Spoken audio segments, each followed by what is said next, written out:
screen.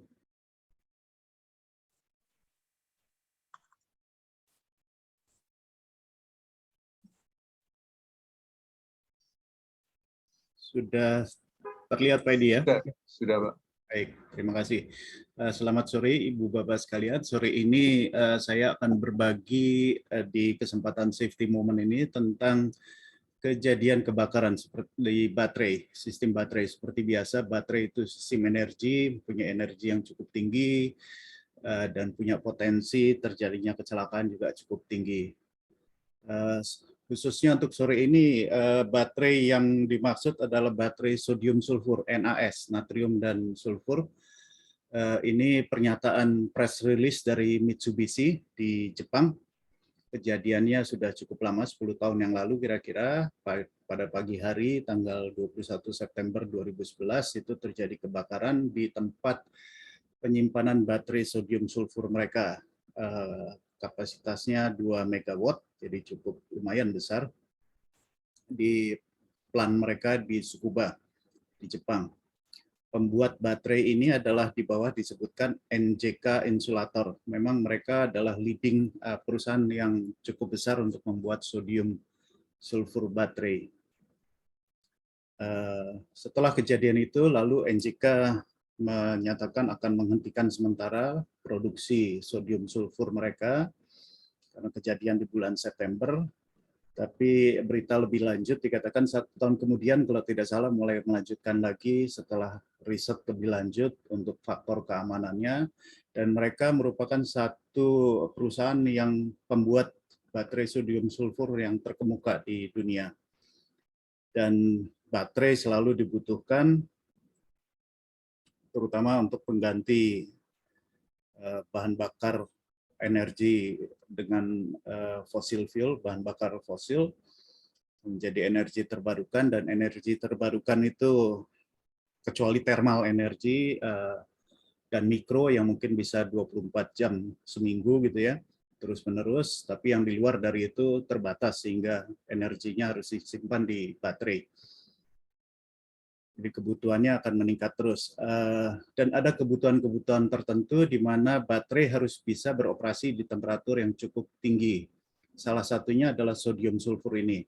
Dia bekerja pada temperatur cukup tinggi dan digunakan pada beberapa aplikasi. Dan kelebihan dari sodium sulfur adalah energi density-nya yang cukup baik, cukup tinggi. Prinsipnya adalah lelehan atau cairan sodium, cairan natrium itu digunakan sebagai kutub negatifnya dan cairan sulfur sebagai kutub positifnya. Jadi dua-duanya pada temperatur tinggi karena dicairkan dan dipisahkan oleh elektrolit solid padat. Di sini disebutkan beta alumina. Dan untuk setiap sel yang dihasilkan tergantung dari formulanya. Di sini disebutkan ada reaksinya. Jadi dari sodium dan sulfur itu menghasilkan polisulfida, formulanya Na2SX, X-nya itu antara 3,3 sampai 5, dan yang banyak digunakan itu S-nya 4, karena dia tidak begitu korosif dibandingkan yang lain, dan tegangannya juga cukup baik, 1,9 volt per sel. Karena temperaturnya yang tinggi, maka relatif ukurannya cukup besar. Untuk satu blok itu cukup besar. Ini prinsipnya, jadi ada di tengah sini ada solid elektrolitnya, dan di bawah ada sulfur sebagai katoda atau kutub positif, dan sodium di atas sebagai kutub negatif anodanya. Ya, pada prinsipnya melewati elektroda ini charge dan di-charge gitu, dan menghasilkan tegangan listrik. Ya, prinsip baterai secara sederhana lah kayak begitu. Ini lebih lanjut, jadi disimpan dalam tempat memang yang dijaga sangat aman gitu, karena memang temperaturnya tinggi dan juga reaksinya bisa sangat berbahaya. Jadi bahaya dari baterai itu adalah kalau terjadi reaksi langsung antara sodium dan sulfur, reaksinya sangat hebat sekali. Jadi yang mungkin bisa terjadi itu kalau beta alumina yang ada di tengahnya itu rusak sehingga bisa terjadi reaksi langsung.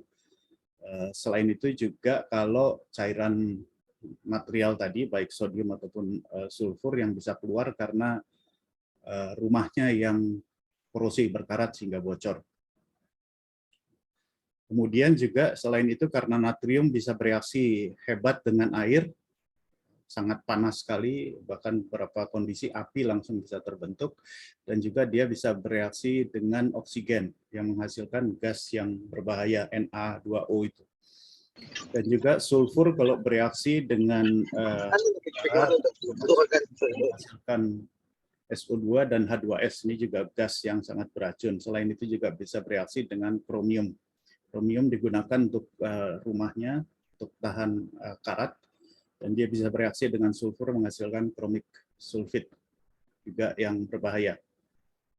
Nah, yang digunakan adalah mengurangi jumlah sodium dan sulfur di setiap baterai, sehingga berarti energi yang dihasilkannya juga terbatas, tapi bahayanya juga menjadi terbatas. Kemudian juga dipisahkan diyakinkan terpisah antara dua material tadi, sodium dan sulfur. Kemudian juga rumahnya dijaga jangan sampai bisa terjadi kebocoran oleh sodium polisulfit ini sebagai hasil dari reaksi sodium dan sulfur. Nah, kejadiannya di Mitsubishi plant itu adalah di sini digambarkan. Ini kira 2 megawatt, satu blok, satu modul itu 50 kilowatt, berisi 40 modul di satu itu, kemudian satu modul itu berisi kira-kira 384 baterai sel. Jadi di salah satu blok ini terjadi kebocoran, digambarkan di sini, hingga materialnya keluar, dan mengakibatkan hubung singkat pada beberapa baterai yang lain, sehingga terjadi reaksi juga yang berlebihan, panasnya makin tinggi dan terbakar. Dan akibatnya terbakar bukan hanya kalau kita lihat di sini ada satu baris gitu, tapi juga vertikal. Jadi bukan hanya horizontal, tapi juga vertikal terjadi kebakaran, sehingga kebakarannya cukup besar. Dan mereka tidak menyediakan untuk kasus hubung singkat itu tidak sediakan fuse sikring untuk memutuskan aliran, sehingga reaksi ini berlangsung terus-menerus. Sudah disediakan fuse tapi tidak cukup untuk menghentikan hubung singkat tadi. Dan hasil dari investigasi kemudian mereka menambahkan sikring di beberapa tempat yang digambar merah ini. Kemudian juga mereka menambahkan insulation board di antara kelompok sel-sel itu, baik yang horizontal ataupun yang vertikal, sehingga kalau terjadi kebakaran tidak menyebar, baik horizontal ataupun vertikal.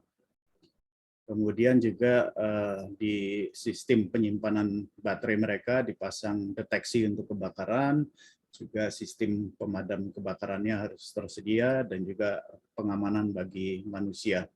Jadi baterai memang bermanfaat, tapi di sisi lain juga ini reaksi kimia, seperti biasa baterai pada umumnya adalah reaksi kimia yang bisa berbahaya.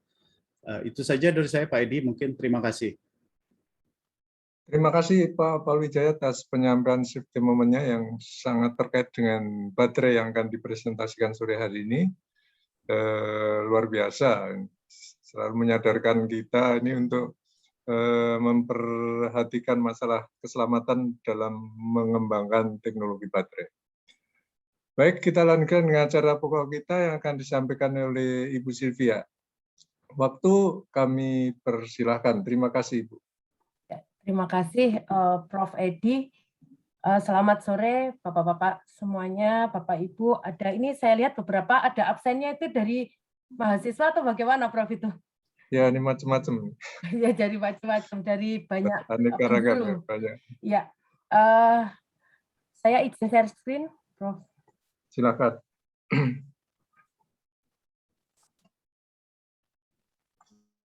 Apakah sudah terlihat share screen ya, saya? Sudah.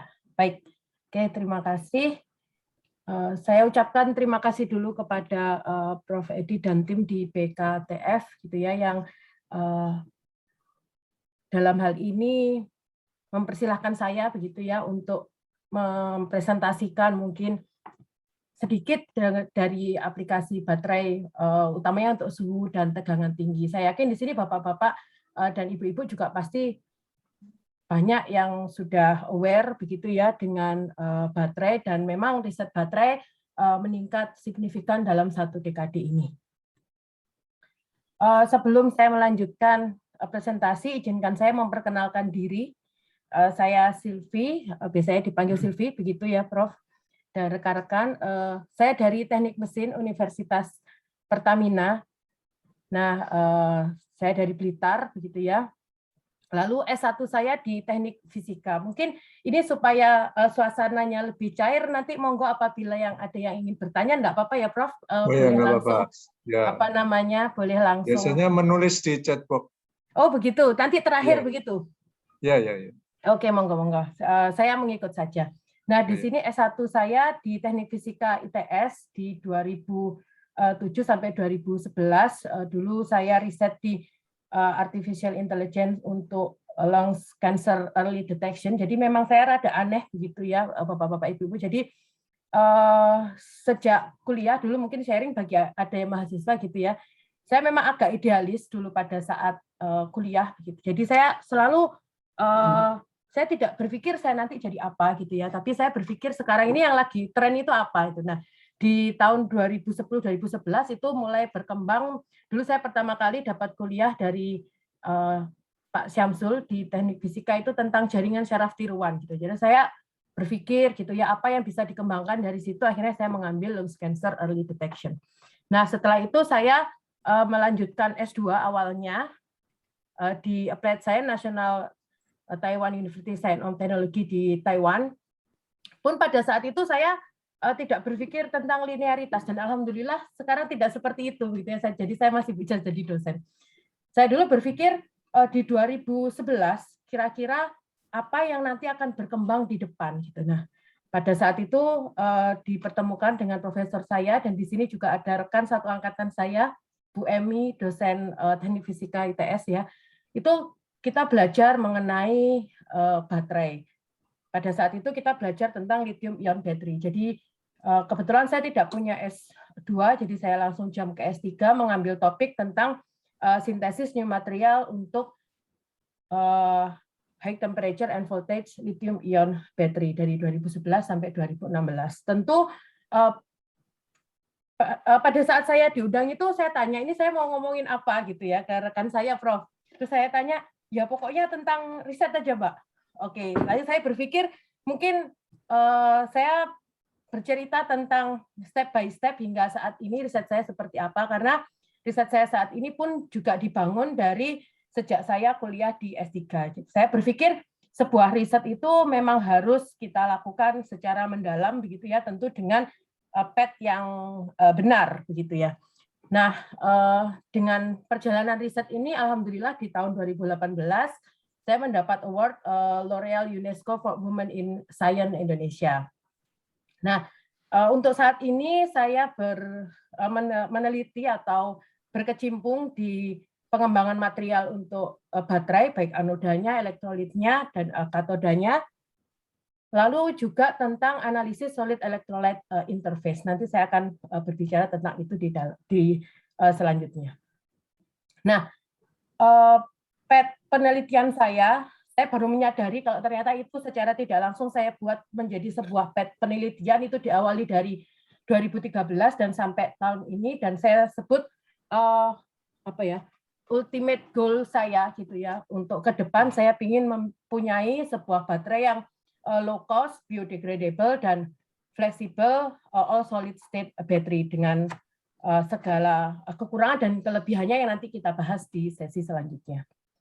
Nah, mungkin itu saja perkenalan dari saya. Jadi nanti saya akan membahas step by step mulai dari liquid, lalu kita beranjak ke solid dan perkembangannya. Nah, namun sebelum kita melanjutkan ke step by step tersebut, mungkin saya memberikan awalan dahulu yang mungkin semuanya sudah aware begitu ya tentang permasalahan elektrifikasi, dan rasanya ini merupakan permasalahan yang umum begitu ya. Nah, kalau saya sebagai orang awam melihat elektrifikasi itu biasanya saya melihat dari lampu gitu ya, dari penerangan dulu deh. Nah, ini saya ambil dari foto Indraja dari Google Map, gitu ya, dari Google Earth pada malam hari, terlihat dari peta Indonesia. Mungkin ini tidak bisa mewakili elektrifikasi karena mungkin di sebuah daerah rumah satu dengan rumah lain berjauhan. Tapi secara sekilas kita bisa melihat bahwa ternyata di beberapa pulau yang kita tidak bisa melihat mana Maluku, mana Papua, mana NTT, tapi kita bisa melihat dengan jelas di situ ada Pulau Jawa. Di situ ada tepian Pulau Kalimantan, yang artinya apa? Berarti elektrifikasi ini mungkin belum merata. Nah, lalu saya coba perbesar sedikit. Di situ ada Pulau Jawa yang lebih merata gitu ya, mungkin bahkan kampung saya aja terlihat ada kecil gitu di situ ya. Lalu tempat saya tinggal di daerah BSD ya di di Tangerang Selatan itu sangat terang sekali karena berdekatan dengan Jakarta. Di sini, lalu di Surabaya juga sangat terang sekali dan di beberapa titik kota besar. Nah, namun apabila saya memotret daerah lain gitu dengan perbesaran yang sama, kita susah untuk melihat di mana NTT, di mana Kupang gitu ya. Kebetulan saudara saya dari Kupang gitu ya. Pada saat saya ke sana ya memang rumah satu dengan rumah yang lainnya agak berjauhan. Nah, secara kebetulan juga tanggal 22 November, berarti 2 hari yang lalu begitu ya, Setkap Republik Indonesia sudah mengeluarkan tentang rasio elektrifikasi di Indonesia untuk yang paling baru di 2021 adalah 99,4%, yang rasanya ini sudah meningkat dibandingkan dengan tahun-tahun yang sebelumnya. Nah, kembali lagi saya sebagai orang awam kan pasti bertanya, kan itu kurang 0,6, kenapa susah? Karena tahun 2018 kalau saya tidak salah itu rasio elektrifikasinya itu sebenarnya sudah di angka sekitar 96% gitu ya. Kok naiknya dikit begitu ya? Nah, ini tentu menjadi sebuah misteri.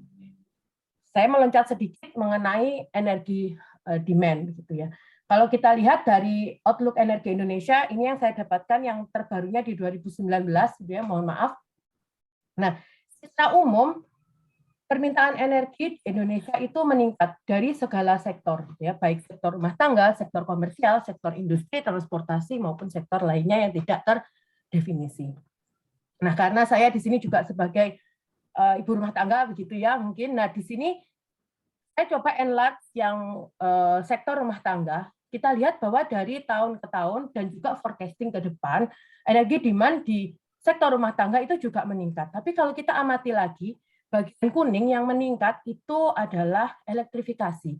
Jadi kebutuhan listrik di sektor rumah tangga itu masih merupakan kebutuhan yang sangat penting begitu ya. Kita tidak bisa menjalankan kehidupan sehari-hari dengan baik tanpa ada listrik. Pun juga untuk permintaan energi di sektor transportasi. Nah, seperti kita ketahui, forecasting di sektor transportasi itu juga meningkat dari tahun ke tahun, dan kita lihat di sini untuk sektor transportasi yang paling besar permintaannya masih dari sisi oil atau minyak. Nah, di sini kita juga ketahui mungkin di Indonesia untuk electric vehicle atau hybrid electric vehicle, Nah, untuk hybrid electric vehicle itu masih belum semasif mobil-mobil konvensional yang menggunakan minyak. Nah, mengapa saya memantapkan diri untuk riset di baterai di tahun 2011 dan di tahun 2012? Karena salah satunya adalah, mohon maaf ini saya sebut merek ya, tidak apa-apa. Salah satu adalah Tesla, gitu ya.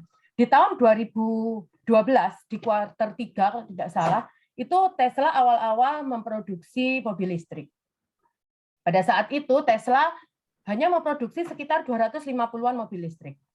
Nah, tapi di kuartal 4 2012 Tesla sudah berhasil memproduksi, demand permintaannya itu sudah 2.500 unit. Artinya apa? Berarti mobil listrik ini ke depan ini memang sebuah keniscayaan gitu ya. Di Indonesia saja sekarang sudah banyak menggunakan, sudah mulai dirintis gitu ya untuk electric vehicle, termasuk charging station dan lain sebagainya.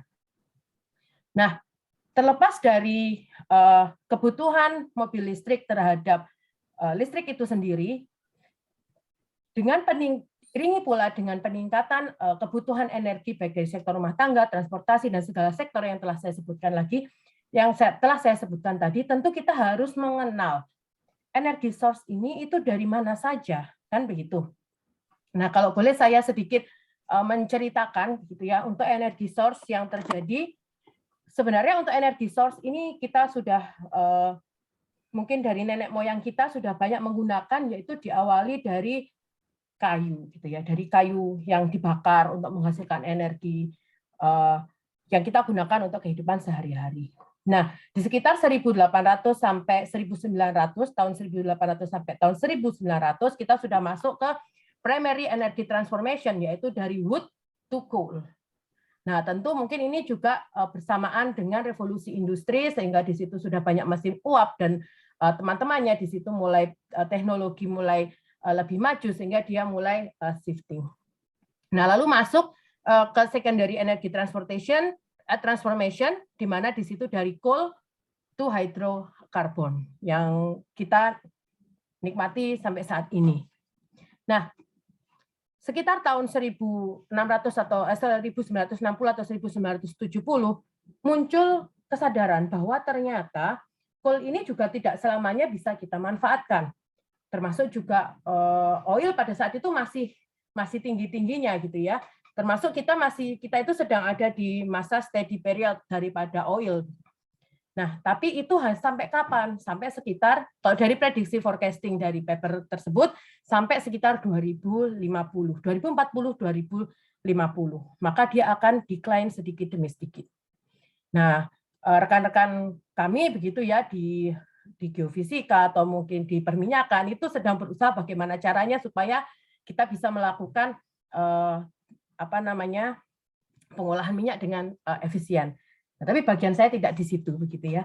Nah, seiring dengan meningkatnya kesadaran bahwa ternyata oil itu tidak selamanya akan steady, di situ mulai muncul memasuki era yang namanya tertiary energy transformation, di mana hidrokarbon nanti akan sedikit demi sedikit tergeser atau di backup atau apapun itu dilengkapi oleh new energy resource. Nah, di mana nanti akan ada golden age of new energy era, dan kita sudah mulai memasuki itu. Mulai banyak penelitian tentang new and renewable energy di berbagai bidang gitu ya. Tidak hanya di teknik mesin, bahkan teknik fisika pun sejak saya kuliah di S1 itu sudah mulai ke arah renewable energy. Nah, ke depan penggunaan new and renewable energy itu adalah sebuah keniscayaan begitu ya. Termasuk di RUU PTL-PLN di 2021 yang mungkin ini kalau tidak salah rilis 1 atau 3 bulan yang lalu, di situ tertulis bahwa untuk meningkatkan rasio elektrifikasi, mendukung pencapaian target bauran energi baru dan terbarukan, dan menurunkan emisi gas rumah kaca, perlu meningkatkan pembangunan infrastruktur ketenaga listrikan, terutama pembangkit listrik yang bersumber dari energi baru dan terbarukan. Berdasarkan kebijakan energi nasional di file yang sama juga di 2025, peran energi baru terbarukan paling sedikit adalah 25%, di sumber yang lain menyebutkan 23%. Lalu di tahun 2050 peran energi baru terbarukan paling sedikit adalah 50%. Nah, di sini kita pahami gitu ya bahwa ternyata new and renewable energy itu merupakan satu-satunya harapan ke depan gitu ya untuk memenuhi kebutuhan energi di masa depan. Nah, tentu kita tahu salah satu drawback yang mungkin ini drawback terbesar dari new and renewable energy adalah tentang intermittent energy source, artinya dia tidak bisa mensuplai energi secara stabil dalam waktu yang cukup lama. Kita ambil contoh yang paling gampang adalah matahari begitu ya. Pada saat siang hari kita bisa memanen dalam tanda kutip energinya, tapi di malam hari kita tidak bisa. Nah, muncullah strategi tentang energy storage system, bahwa the energy system will rely significantly on renewable energy by 2040. Jadi memang 2040 itu kita harus meningkatkan kemandirian tentang new and renewable energy.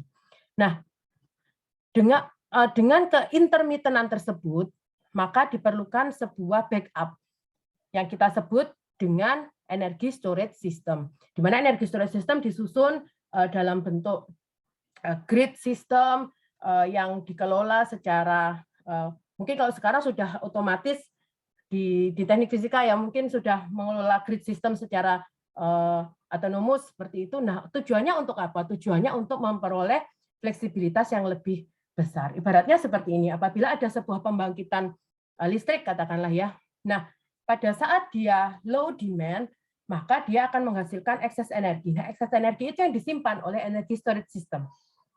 Di waktu lain, pada saat dia high demand, pada saat permintaannya sedang tinggi, maka dia kekurangan suplai, kan kekurangan energi untuk mensuplai, maka energi storage system akan melakukan backup.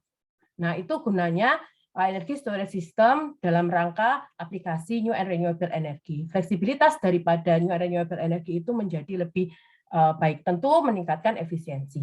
Nah, di sini kita lihat bahwa energi storage system itu ternyata ada banyak. Ada yang dari sisi mechanical, ada yang dari sisi electrochemical, electrical, chemical, dan bahkan thermal. Nah, untuk saat ini saya berfokus pada electrochemical battery, baik lithium, sodium, maupun aluminium based ion. Pada saat saya mengajar teknologi penyimpanan energi, mahasiswa saya itu kebanyakan bertanya, mungkin ada mahasiswa saya di sini. Nah, mereka selalu bertanya-nya itu begini, dari pilihan itu Bu, mana yang paling bagus begitu ya? Nah, saya selalu jawab, tidak ada yang paling bagus. Yang paling bagus adalah yang paling sesuai dengan kebutuhannya, yang paling sesuai dengan source yang ada di sekitar. Nah, misal ada sebuah daerah yang di situ kayak akan sinaran matahari, ya kita pakai PV. Di situ daerahnya ada yang berbukit, yang punya waduk, ya kita pakai hydro pump. Jadi semua tergantung dari kita gunakan untuk apa.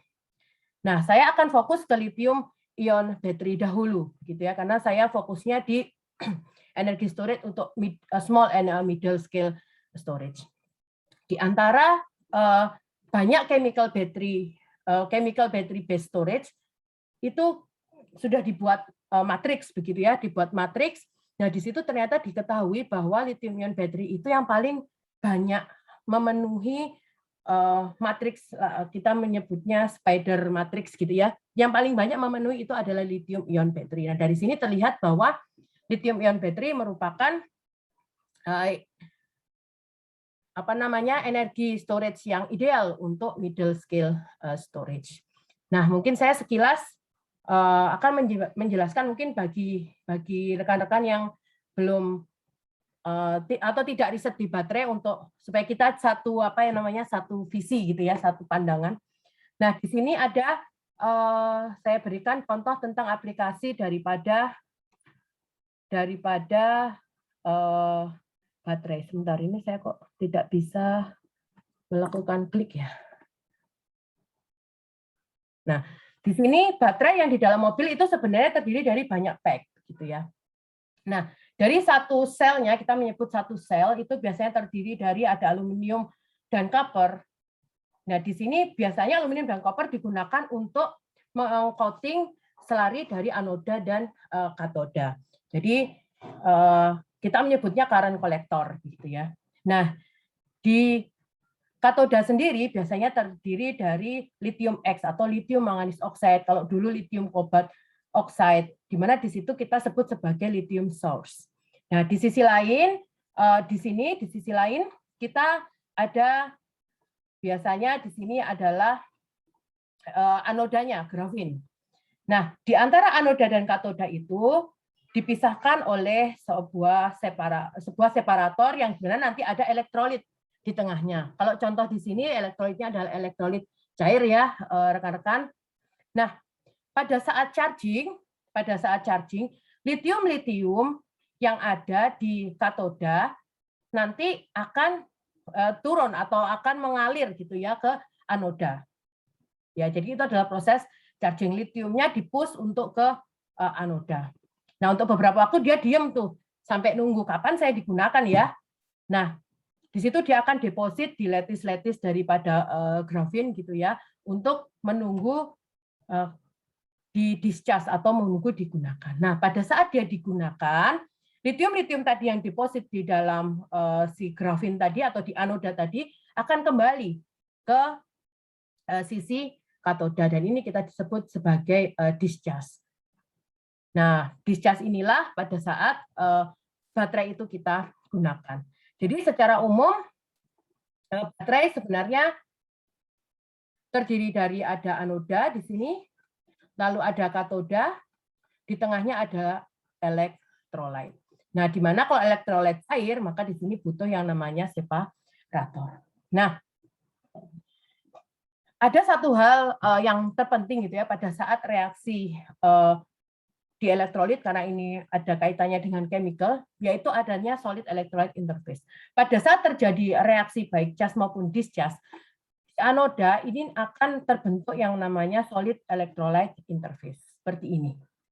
Ini merupakan side product sebenarnya. SEI ini adalah sebuah side product yang bisa diinginkan, bisa tidak diinginkan. Artinya apa? SEI ini kadang menguntungkan bagi baterai kalau dia tentu bisa mengenhance atau meningkatkan performa daripada baterai. Tapi juga tidak jarang juga yang namanya SEI ini justru malah merusak, dia menghambat pergerakan ion dan lain sebagainya. Nah, SEI ini apa namanya selalu ada gitu ya di baterai. Lalu bagaimana cara kita untuk memiliki baterai yang baik? Tentu kita harus men-tailor. Nah, di sini salah satu tujuan saya pada saat itu adalah saya ingin men-tailor daripada SEI ini. Anoda, katoda, ya pada saat itu kita gunakan komersial gitu ya. Lalu saya ingin men-tailor daripada SEI-nya atau solid electrolyte interface-nya agar supaya dia memiliki performa yang kami inginkan. Nah, dalam hal ini dari komponen baterai, kalau kita ingin optimasi begitu ya, mengoptimasi baterai, kita boleh mengoptimasi katodanya, anodanya, elektrolitnya atau separatornya. Langkah yang saya ambil untuk pertama kali adalah saya optimasi elektrolitnya. Karena SEI itu memegang peranan penting dalam charge discharge sebuah baterai. Nah, di elektrolit sendiri ada salt, ada aditif atau bahan tambahan, dan solvent. Nah, salt juga macam-macam. Lithium hexafluorofosfat ini merupakan salt yang sering digunakan di komersial baterai. Nah, berawal dari sini di 2013 saya memulai membuktikan begitu ya, apakah benar kalau kita itu men-tailor baterai itu kita bisa memiliki performance yang kita inginkan gitu ya. Nah, dari hasil singkat yang kami lakukan di tahun 2013 itu kami mencoba beberapa aditif gitu ya. Aditif ini sebenarnya mirip kalau kita lihat dari sisi kimia itu mirip begitu ya. Tapi kalau kita amati lengannya ini berbeda kan rekan-rekan ya. Ini saya mencoba tidak terlalu supaya umum begitu ya Prof Hedi ya. Jadi bahasanya semudah mungkin begitu. Dan semoga diterima. Nah, di sini lengannya itu berbeda. Yang satu lengannya ada di sisi para dan di sini di sebelah sini dan lengannya di sini. Efeknya apa sih? Ternyata setelah kita assembly di dalam sebuah baterai gitu ya, dia memiliki pengaruh yang cukup signifikan terhadap si baterai itu sendiri.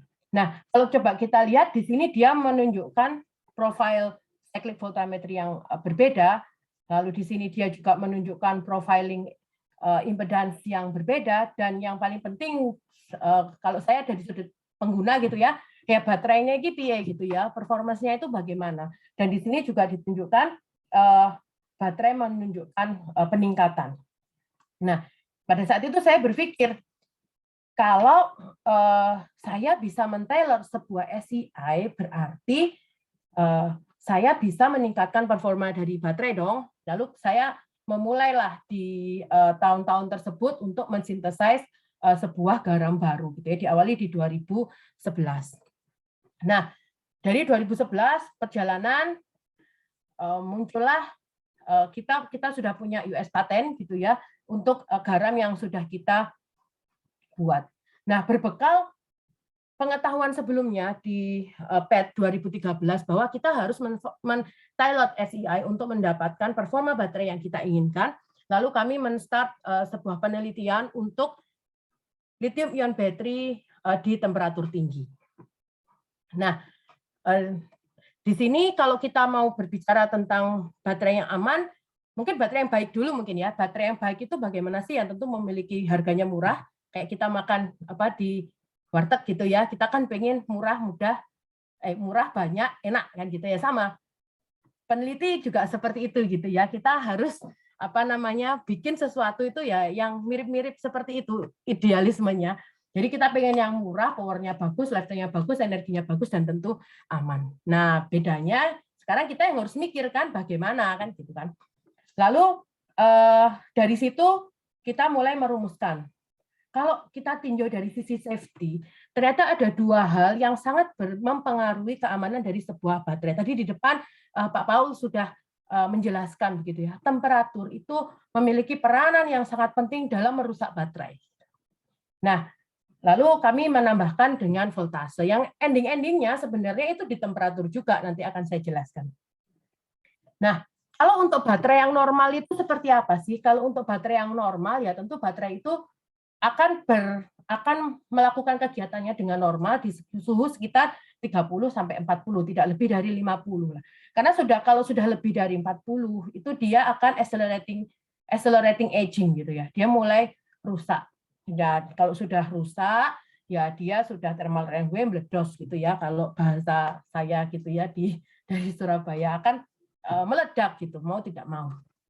Nah, dari sini mungkin ada sebuah pelajaran tadi Pak Paul sudah menyebut ada contoh kebakaran gitu ya yang ditimbulkan oleh baterai sodium sulfur, karena di sini riset saya diawali oleh litium, maka litium pun juga seperti itu Bapak-bapak Ibu ya. Jadi di litium pun juga ada yang fail. Di 2010 diawali, ini data yang diambil dari 2010, mungkin sebelumnya udah ada gitu ya. Tapi dari data 2010 ini kita bisa lihat sejak 2010 itu sudah ada iPod Nano. Di situ dia overheated temperatur ya kan. Lalu yang pada saat saya pulang ke Indonesia itu yang heboh gitu ya, yaitu yang Agustus 2016 itu tepat saya pulang ke Indonesia itu adalah meledaknya Samsung Note 7. Nah, itu penyebabnya kalau baca-baca gitu ya, ini sudah dirangkumkan penyebabnya itu adalah short circuit. Nah, lalu selanjutnya lagi sampai di 2018 dia disebabkan oleh overcharge. Jadi sebenarnya failure atau fail yang ada di lithium-ion battery itu juga banyak. Nah, dari contoh-contoh di sini kita bisa lihat kebanyakan dari mereka itu fail karena temperatur. Dan memang tadi di depan saya sudah sebutkan temperatur itu salah satu hal yang paling cepat merusak baterai. Nah, dari faktor-faktor yang di depan tadi ada high temperature failure scenario. Ini skenario yang sangat umum ya menurut saya ya. Jadi apabila ada sebuah baterai, ya mungkin kalau di sini mobil tabrakan gitu ya, tapi baterai saja ditekuk gitu ya, baterai saja tertekuk, dia tidak fleksibel, maka di situ sudah ada mechanical abuse, sudah ada deformasi di situ, separatornya sudah rusak, akhirnya tetap short circuit. Nah, lalu dari electric abuse gitu ya, dari electric abuse kita ada internal ada overcharge gitu ya, ada overcharge, lalu di situ ada dendrite growth. Dendrite itu ada di dalamnya baterai. Kalau sudah ada dendrite, ya pasti dia akan mengikis daripada separatornya, karena dendrite itu ya seperti dia side product juga gitu. Nanti dia bisa tumbuh, lalu dia bisa merusak separator. Akhirnya separatornya bolong, rusak, short circuit juga. Nah, yang terakhir yang mungkin ini sudah sangat umum ya overheating gitu ya. High temperature lalu dia separatornya mungkin melting, short circuit juga. Nah, short circuit ini memicu adanya thermal runaway gitu ya, atau kita sebut dia ada kegagalan yang disebabkan oleh temperatur, oleh suhu tinggi. Nah, di sini penting rasanya untuk kita membuat sebuah skenario, karena saya bergeraknya itu di solid electrolyte interface, maka saya mencoba men-tailor kembali gitu ya, solid electrolyte interface. Tapi ini bukan riset saya, tapi di sini kita bisa melihat kalau kita bisa men-tailor solid electrolyte interface, maka reaksi atau perilaku pada saat pembentukan solid electrolyte interface itu juga berbeda. Berbeda daripada kita tidak men-tailornya, artinya kontrol dan sampel itu akan berbeda. Nah, kalau dua hal ini dimasukkan ke suhu tinggi, maka tentu reaksinya akan semakin cepat ya. Lalu SAI-nya akan berubah dan performa baterai juga akan berubah. Seperti kita lihat dari contoh di atas, perlakuan suhu yang berbeda dengan elektrolit yang sama, maka dia menghasilkan performa yang berbeda. Nah, yang kedua adalah high voltage failure scenario. Jadi kegagalan yang disebabkan oleh suhu tinggi. Yang saya bilang tadi, kegagalan pada suhu tinggi, in the end, dia itu sebenarnya awalnya juga dari berakhir di thermal juga. Nah, berbeda dengan SEI, kalau SEI kita selalu melihat dari anodnya, kalau high voltage ini kita melihat dari katodanya atau sumber silitiumnya tadi.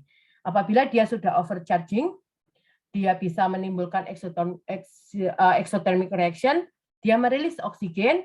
Kalau sudah ada gas di dalam elektrolit, maka dia sudah jadi tidak stabil. Kalau sudah dia tidak stabil, kegagalan termal terjadi kembali.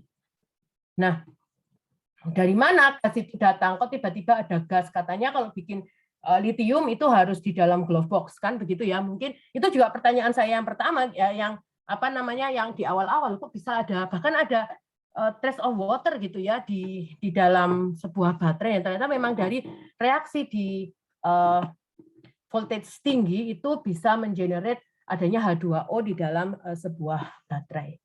Nah, di mana kalau sudah ada H2O, di situ ada manganese dissolution.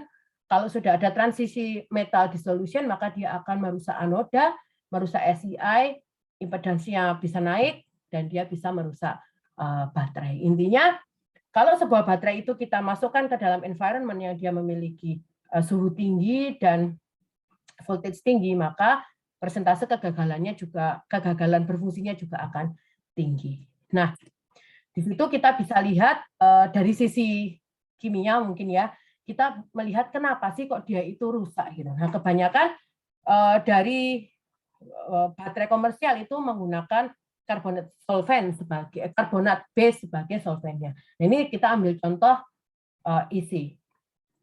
Nah, di isi ini dia pada saat berdekompos dia menghasilkan hasilnya, saya langsung ke sini, dia menghasilkan POF3.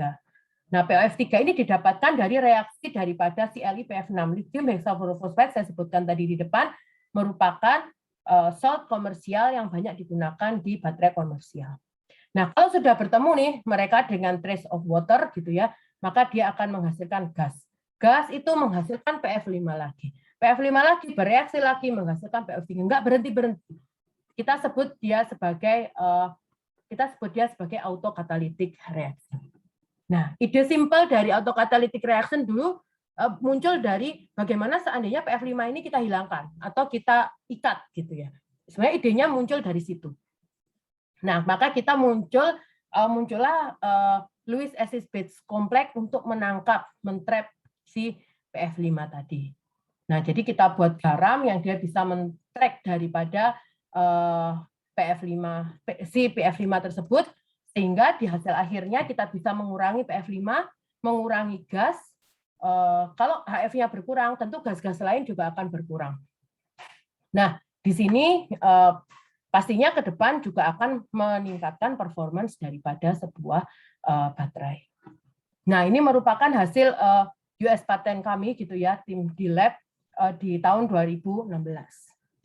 Nah, setelah kita berhasil mensintesis daripada sebuah material salt baru begitu untuk sebuah baterai, kita uji cobakan ke baterai kan. Nah, di situ terlihat bahwa kalau kita menggunakan material baru yang kita sintesis tadi, maka dia bisa mengurangi energi aktivasi daripada si baterai kita. Lalu dia juga bisa meningkatkan ion migrasi ion yang terjadi di dalam baterai yang ditunjukkan dengan cyclic voltammetry, dan mungkin kalau saya dari segi pengguna ya, yang penting bateraimu itu rusak enggak kalau ditaruh di suhu tinggi kan begitu. Nah, ternyata setelah beberapa cycle, dengan menggunakan sampel yang telah kita buat, itu kita bisa mempertahankan performa di suhu tinggi. Nah, tentu juga hal tersebut merupakan dasar dari kita men-tailor SEI tadi. SEI itu kan ada di depannya anoda begitu ya. Nah, bagaimana kita bisa men-tailor? Ternyata setelah kita buka baterainya, kita lakukan XPS di situ, kita bisa lihat bahwa ternyata di dua sampel tersebut menghasilkan Li2O yang berbeda.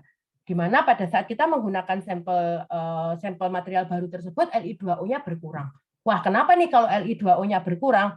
Nah, ternyata Li2O ini berjasa pada pengikatan LIF. Nah, kita bisa lihat bahwa di sini kalau Li2O-nya itu sedikit, maka LIF yang ada di sampel kita juga sedikit karena dia bereaksi antara Li2O dengan dengan side product yang ada di baterai untuk menghasilkan LIF. Nah, kita berhasil dari hasil Taylor SEI tadi, kita berhasil decrease atau mengurangi LIF dari baterai kita. Artinya apa? Kita bisa mengurangi LIF itu dia seperti menghambat gitu ya di depannya itu. Kalau terlalu banyak dia itu akan menghambat migrasi ion.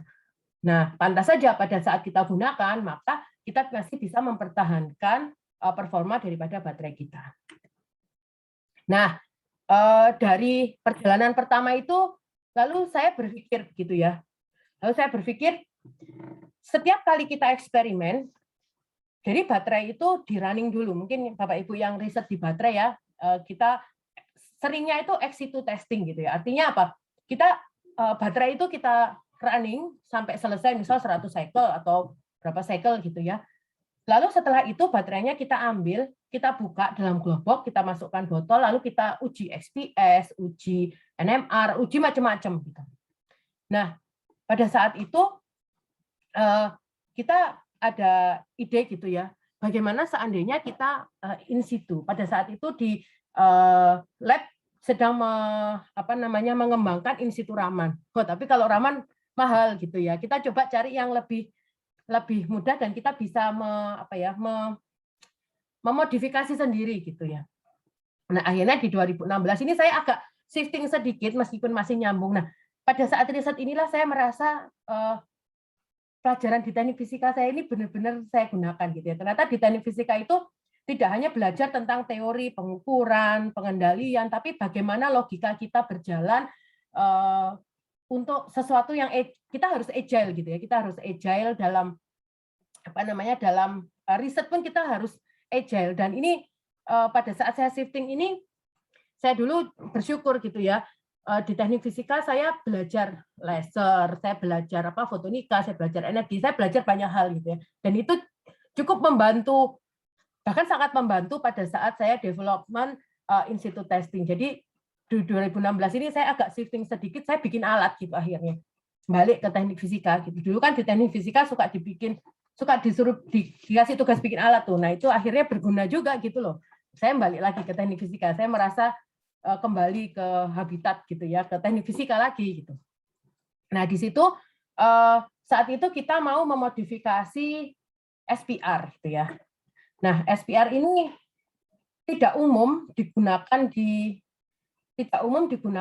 riset baterai, dan itu memang kami pertama-tama banget gitu kita menggunakan itu. Nah, tapi prinsip SPR ini adalah prinsip yang sama persis dengan SEI. Jadi pada saat ada sebuah substrate, kalau dia itu ada yang tumbuh di atasnya, maka si sensogram itu akan mendeteksi. That's it. Itu idenya. Pada saat si isian itu keluar, maka sensogram itu mendeteksi juga. Nah, itu adalah prinsip singkat yang kita gunakan sebelum kita mengadopsi SPR. Lalu kita gunakan buat apa gitu kan? Kita gunakan SPR ini untuk mendeteksi SEI secara in situ. Nah, artinya secara in situ, artinya pada saat eksperimen berjalan, kita juga sudah langsung mendapatkan hasilnya gitu ya. Umumnya surface plasmon resonance ini digunakan di obat-obatan, di farmasi sebagai biomarker, atau kalau di material science mungkin yang berhubungan dengan protein, seperti itu. sangat tidak umum digunakan di baterai, tapi we tried our best gitu ya. Ternyata bisa gitu ya. Nah, karena di situ kita melihat ini visible gitu ya untuk digunakan di baterai, kita memodifikasi. Prinsipnya SEI itu adanya di surface plasma. Surface plasma ini akan dideteksi oleh detektor. Nah, saya bayangkan kalau SEI itu tumbuh di sini gitu ya, tumbuh di sebentar. Kalau SEI itu tumbuh di lapisan ini, maka saya bisa mendeteksi perbedaan. Pada saat itu saya masih belum tahu perbedaannya apa, tapi yang penting secara logika dia pasti ada perbedaan di situ gitu. Karena dia ada surface plasmon yang berbeda. Surface plasmon itu akan berbeda-beda apabila dia menghadapi indeks bias yang berbeda. Itu prinsipnya. Nah, lalu saya coba di baterai. Coba bandingkan ini kalau saya pada saat deteksi pada saat saya ingin mengetahui solid electrolyte interface, saya selalu merun atau menguji sampel saya itu di scan rate 1 mV per second, dan itu hasilnya kasar sekali. Kita tidak bisa melihat perbedaan apapun di sini. Ini seperti hanya garis datar saja. Nah, tapi apabila saya melakukan investigasi atau melakukan eksperimen riset saya di 0,1 mV, artinya 1/10 gitu ya, maka kita baru mendapatkan ini. Karena apa? Karena di situ ada yang namanya ion transport dan mass transport. Kalau kita terlalu besar scan rate-nya, kita tidak bisa mendapatkan fenomena ion transport yang bagus gitu. Nah, di sini satu hal berarti kalau saya pakai LSV itu saya harus pakai yang scan rate-nya sangat rendah. Otherwise saya nggak bisa mendapatkan informasi secara maksimal. Dan itu wasting time, itu benar-benar lama banget gitu ya. Nah, lalu kami melakukan modifikasi terhadap SPR tersebut, yaitu di dock-nya. Jadi kita seolah-olah membuat baterai di dalam SPR tersebut, lalu kita memasukkan sampel kita gitu ya di situ. Nah, ternyata hasilnya dengan kita melakukan running di 0,1 mV per second, kita bisa mengamati behavior daripada sensogramnya. Jadi SPR ini cukup sensitif begitu ya, cukup sensitif dalam mendeteksi perubahan SEI, dan ini yang kita perlukan gitu ya. Nah, kalau mungkin lebih dalam kalau misalnya kita mau bandingkan ini dengan hasil running cyclic voltammetry 0,1 mV, kita coba secara singkat, saya coba berikan gambaran. Karena sampel A ini tidak ada apa-apanya, maka dia cuma punya satu lembah gitu ya.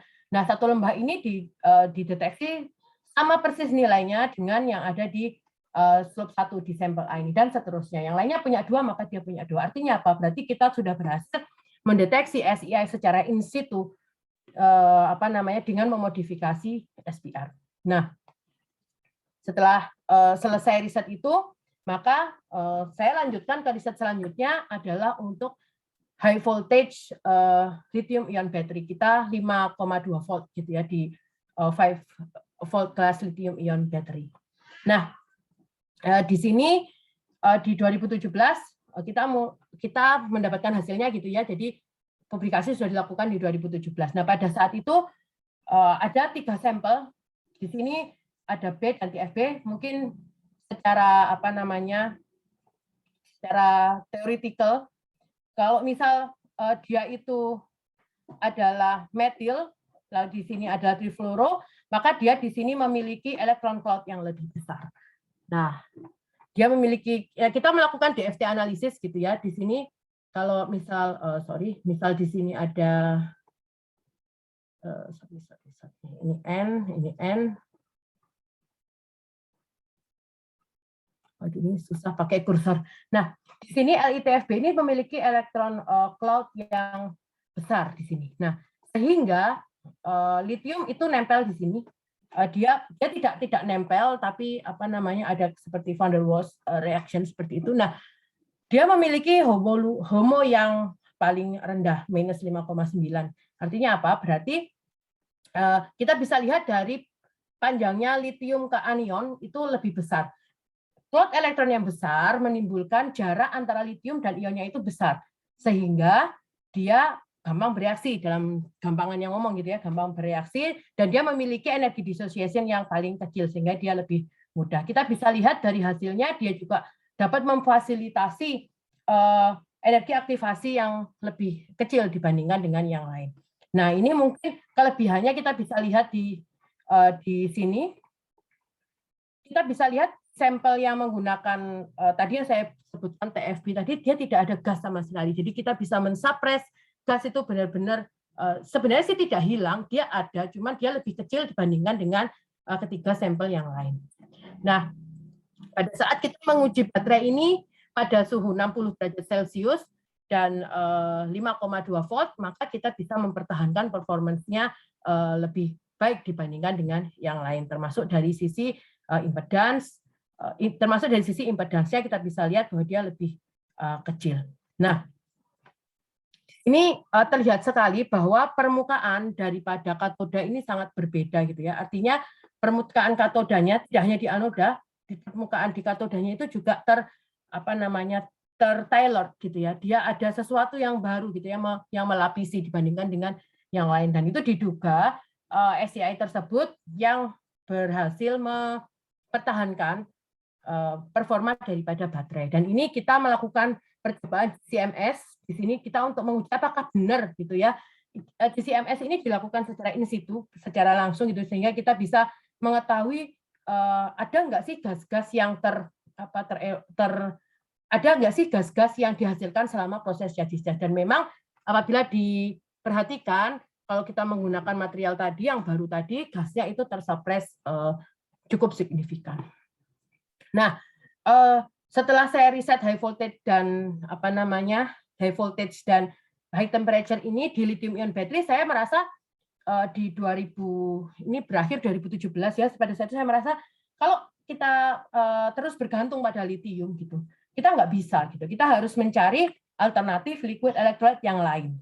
Nah, ini dari 2018 sampai 2019 itu saya dan tim ini kebetulan kita kerjasama dengan Balai Lokal Teknologi Bersih dari LIPI gitu ya. Kita riset tentang alternatif liquid electrolyte. Jadi LIPI punya limbahnya, lalu kita coba utilize untuk menjadi baterai. Ya masih sangat sederhana karena ini masih awal-awal mulai gitu ya. Kita menggunakan urin asli gitu. Kita tidak menggunakan urin sintetis.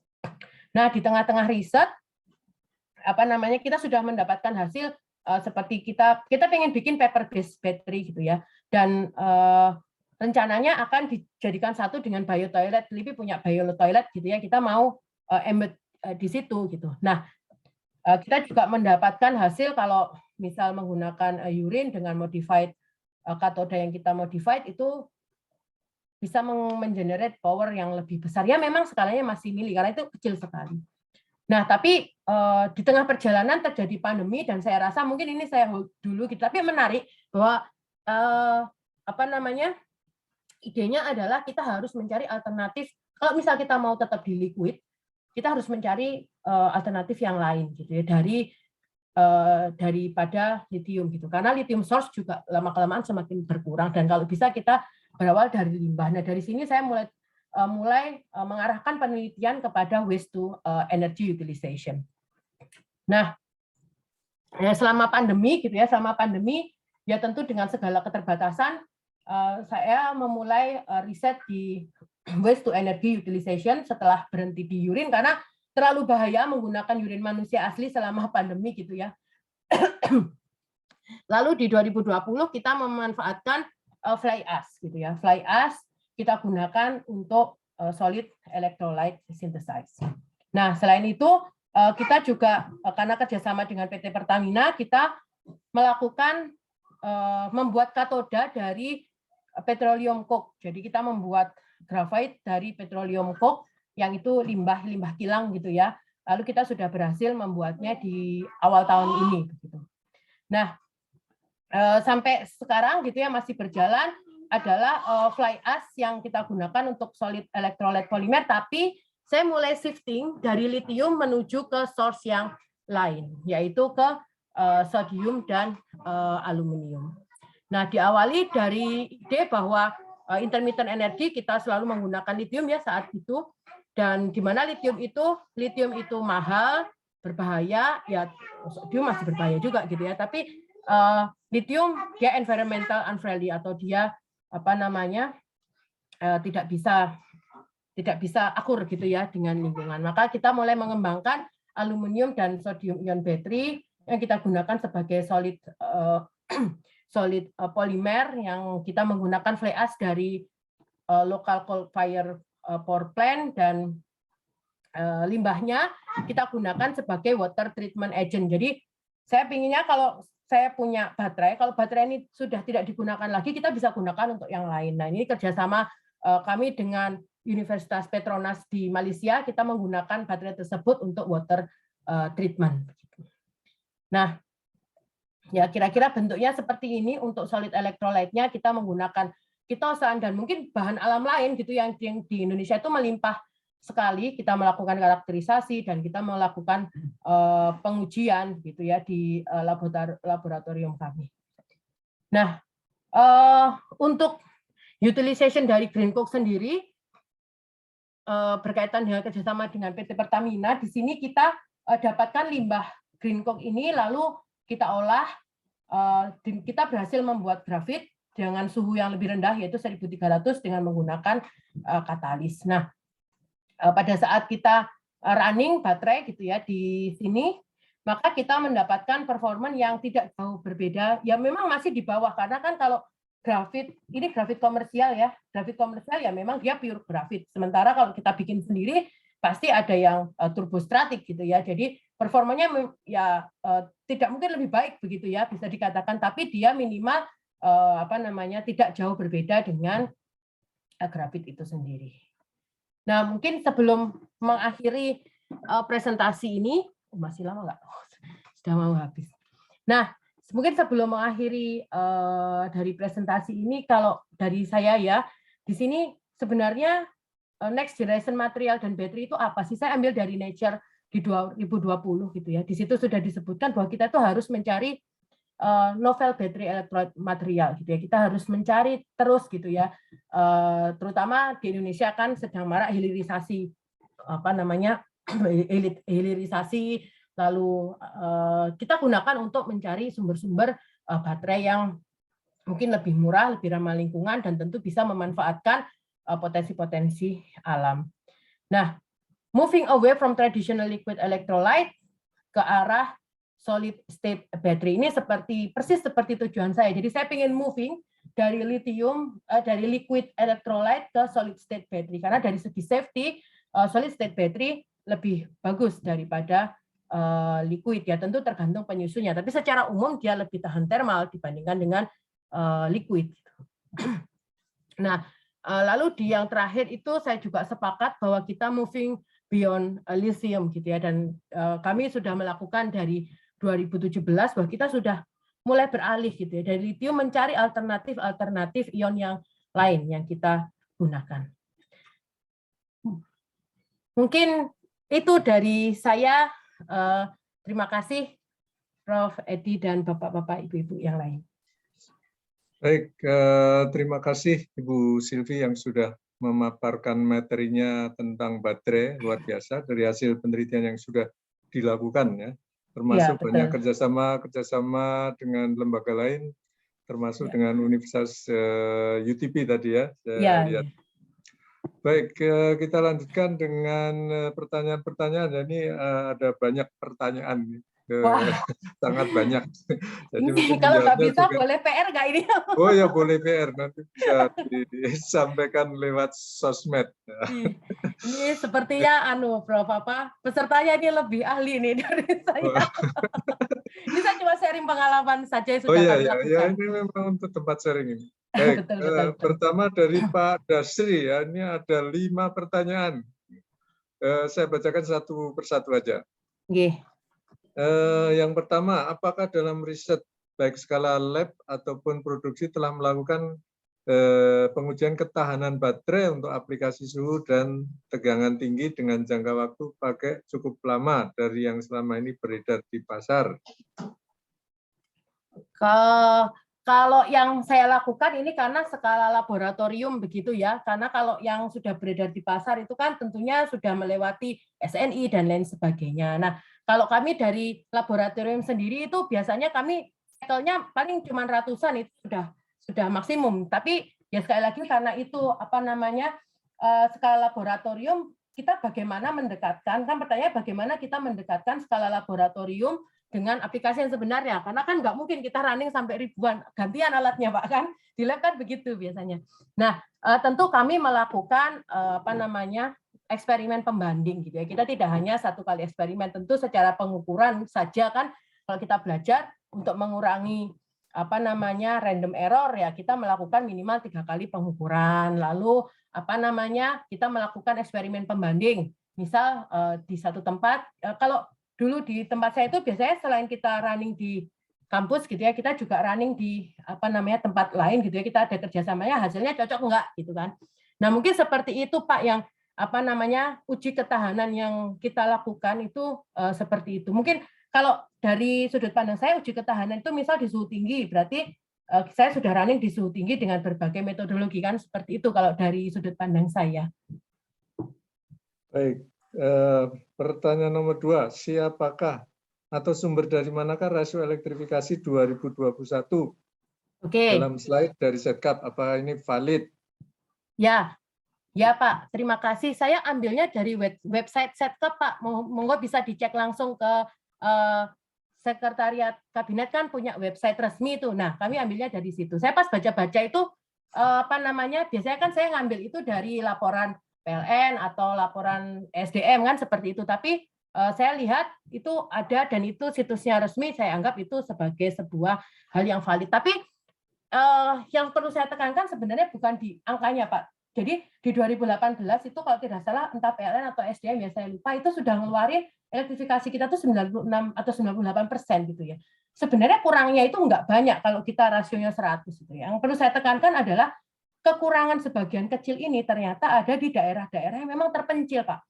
Jadi dulu ada mahasiswa mahasiswa itu mengadakan tugas akhir itu di Tayando. Tayando itu kalau tidak salah di daerah Maluku Utara dan itu memang untuk transmisi kabeleng itu tidak memungkinkan. Jadi dia bawa photovoltaik gitu ya. Dia bawa photovoltaik ke daerah Maluku Utara, dia pasang di sana dan itu sistemnya adalah standalone atau off grid gitu ya. Nah, sama juga yang akan kami lakukan, jadi kami di Teknik Mesin Universitas Pertamina itu akan melakukan pemasangan solar panel besok Sabtu itu di daerah Lebak.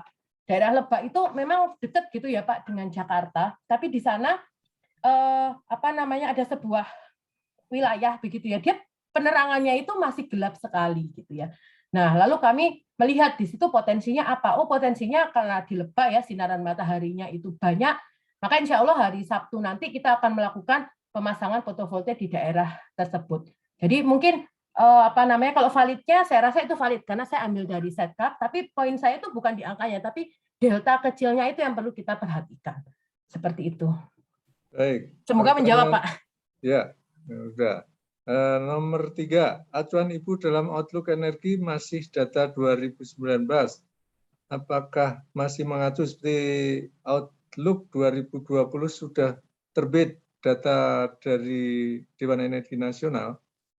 Ya, tadi saya sudah sebutkan di presentasi saya, ini sayangnya saya dapatnya di Outlook 2019.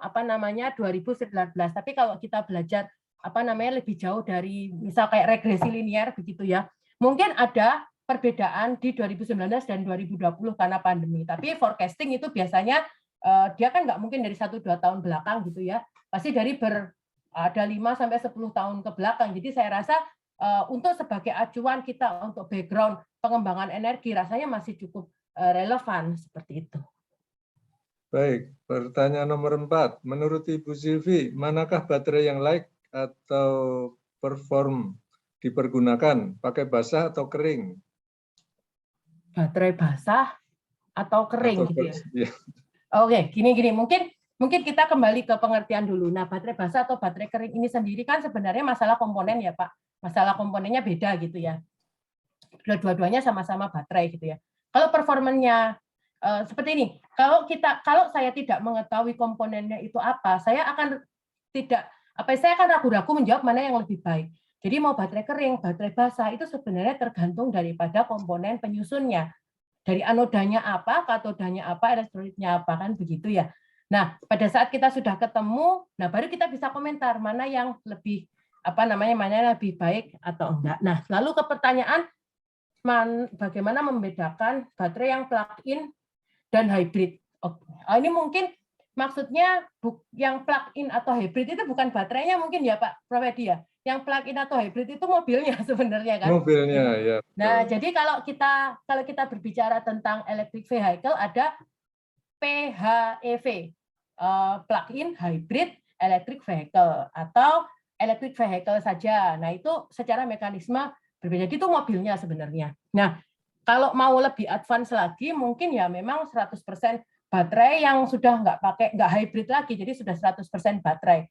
Tapi mungkin lah nanti kalau misal di jalan habis bagaimana? Nah, itu kan biasanya pertanyaannya kan, saya pun juga sebagai orang awam juga, nah nanti kalau habis jalan bagaimana? Jadi ke depan itu yang namanya electric vehicle itu mungkin dia baterai tapi mungkin sama fuel cell. Nah, mungkin sama fuel cell. Jadi dia saling saling melengkapi seperti itu. Jadi yang plug-in dan hybrid itu sebenarnya adalah mobilnya. Kalau baterainya ya as is aja gitu. Battery begitu. Gitu Pak kira-kira. Baik, berikutnya nomor 5. Apakah baterai saat ini yang beredar di tanah air baik bahan baku ataupun jadi banyak ekspor? Bagaimana pendapat Ibu?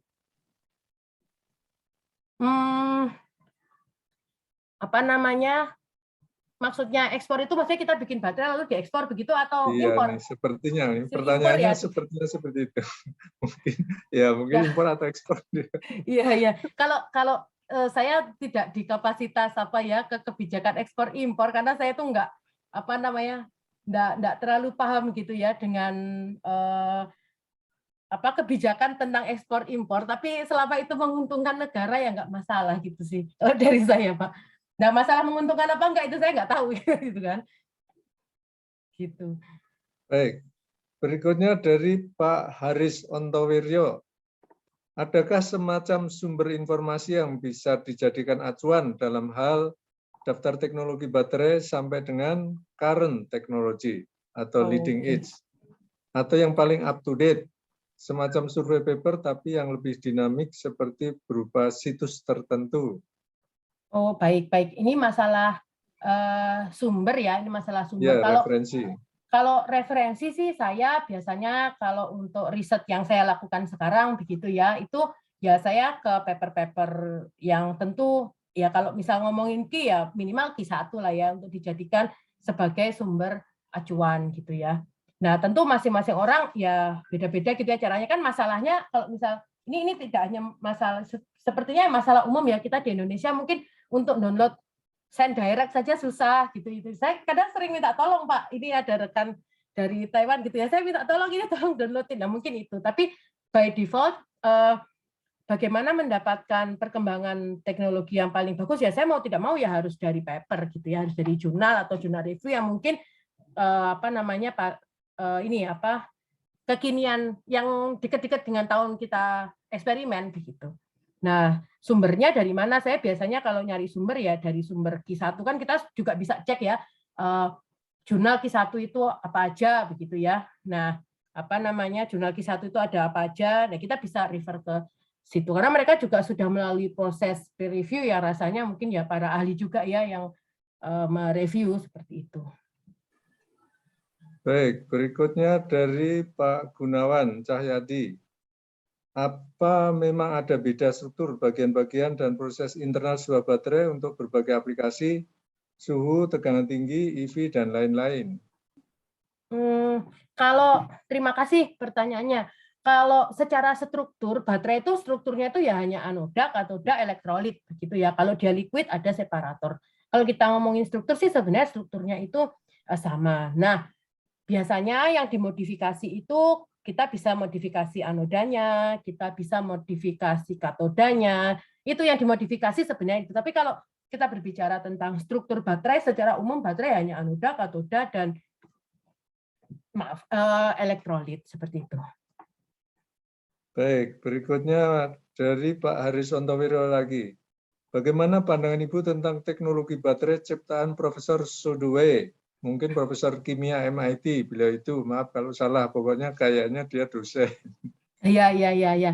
Ya, yang saya pernah tahu begitu ya, beliau itu kalau nggak salah yang di molten salt ya. Saya kebetulan eh, tidak riset di situ begitu Pak, jadi saya juga tidak bisa menanggapi, mohon maaf. Mohon maaf. Baik.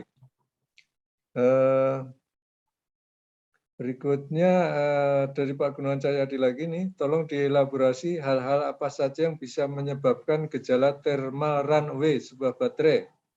Bagaimana pada baterai EV, apakah juga bisa terjadi high temperature failure skenario, mengingat mobil melaju jauh dekat kecepatan tinggi? Ya, ya. Terima kasih Pak Gunawan pertanyaannya. Nah, hal-hal apa saja yang bisa menyebabkan thermal runaway dalam sebuah baterai begitu ya. Jadi sebenarnya yang saya jelaskan tadi itu kan secara umum gitu Pak ya. Thermal runaway diawali dari short circuit seperti itu. Nah, bagaimana pada baterai electric vehicle? Nah, baterai electric vehicle itu sebenarnya sama saja dengan baterai pada umumnya gitu ya Pak. Nah, tentu pada saat diaplikasikan dalam sebuah electric vehicle yang saya tahu dan kebetulan ada rekan yang pernah ngerjain gitu ya. Nah, itu ada teknologi-teknologi yang digunakan untuk mengurangi suhu daripada si baterai. Karena kan baterai pada saat kalau misal kita di termodinamika, kalau ada sebuah reaksi pasti di situ ada energi yang dihasilkan dan itu akan menyebabkan panas kan begitu kan. Nah, contoh aplikasinya apa? Salah satu contohnya adalah kita menggunakan nano cooler gitu ya. Jadi ini sudah di ranah packaging ya sebenarnya. Baterainya sih sama, tapi di packagingnya di situ dia ada seperti nano cooler. Apa ya? Nano cooler itu kayak nano liquid untuk cooler, mohon maaf. Jadi dia itu ada liquid. Nah, liquid itu digunakan untuk meredam panas daripada si baterai. Kalau baterainya sih sebenarnya sama saja gitu, Pak.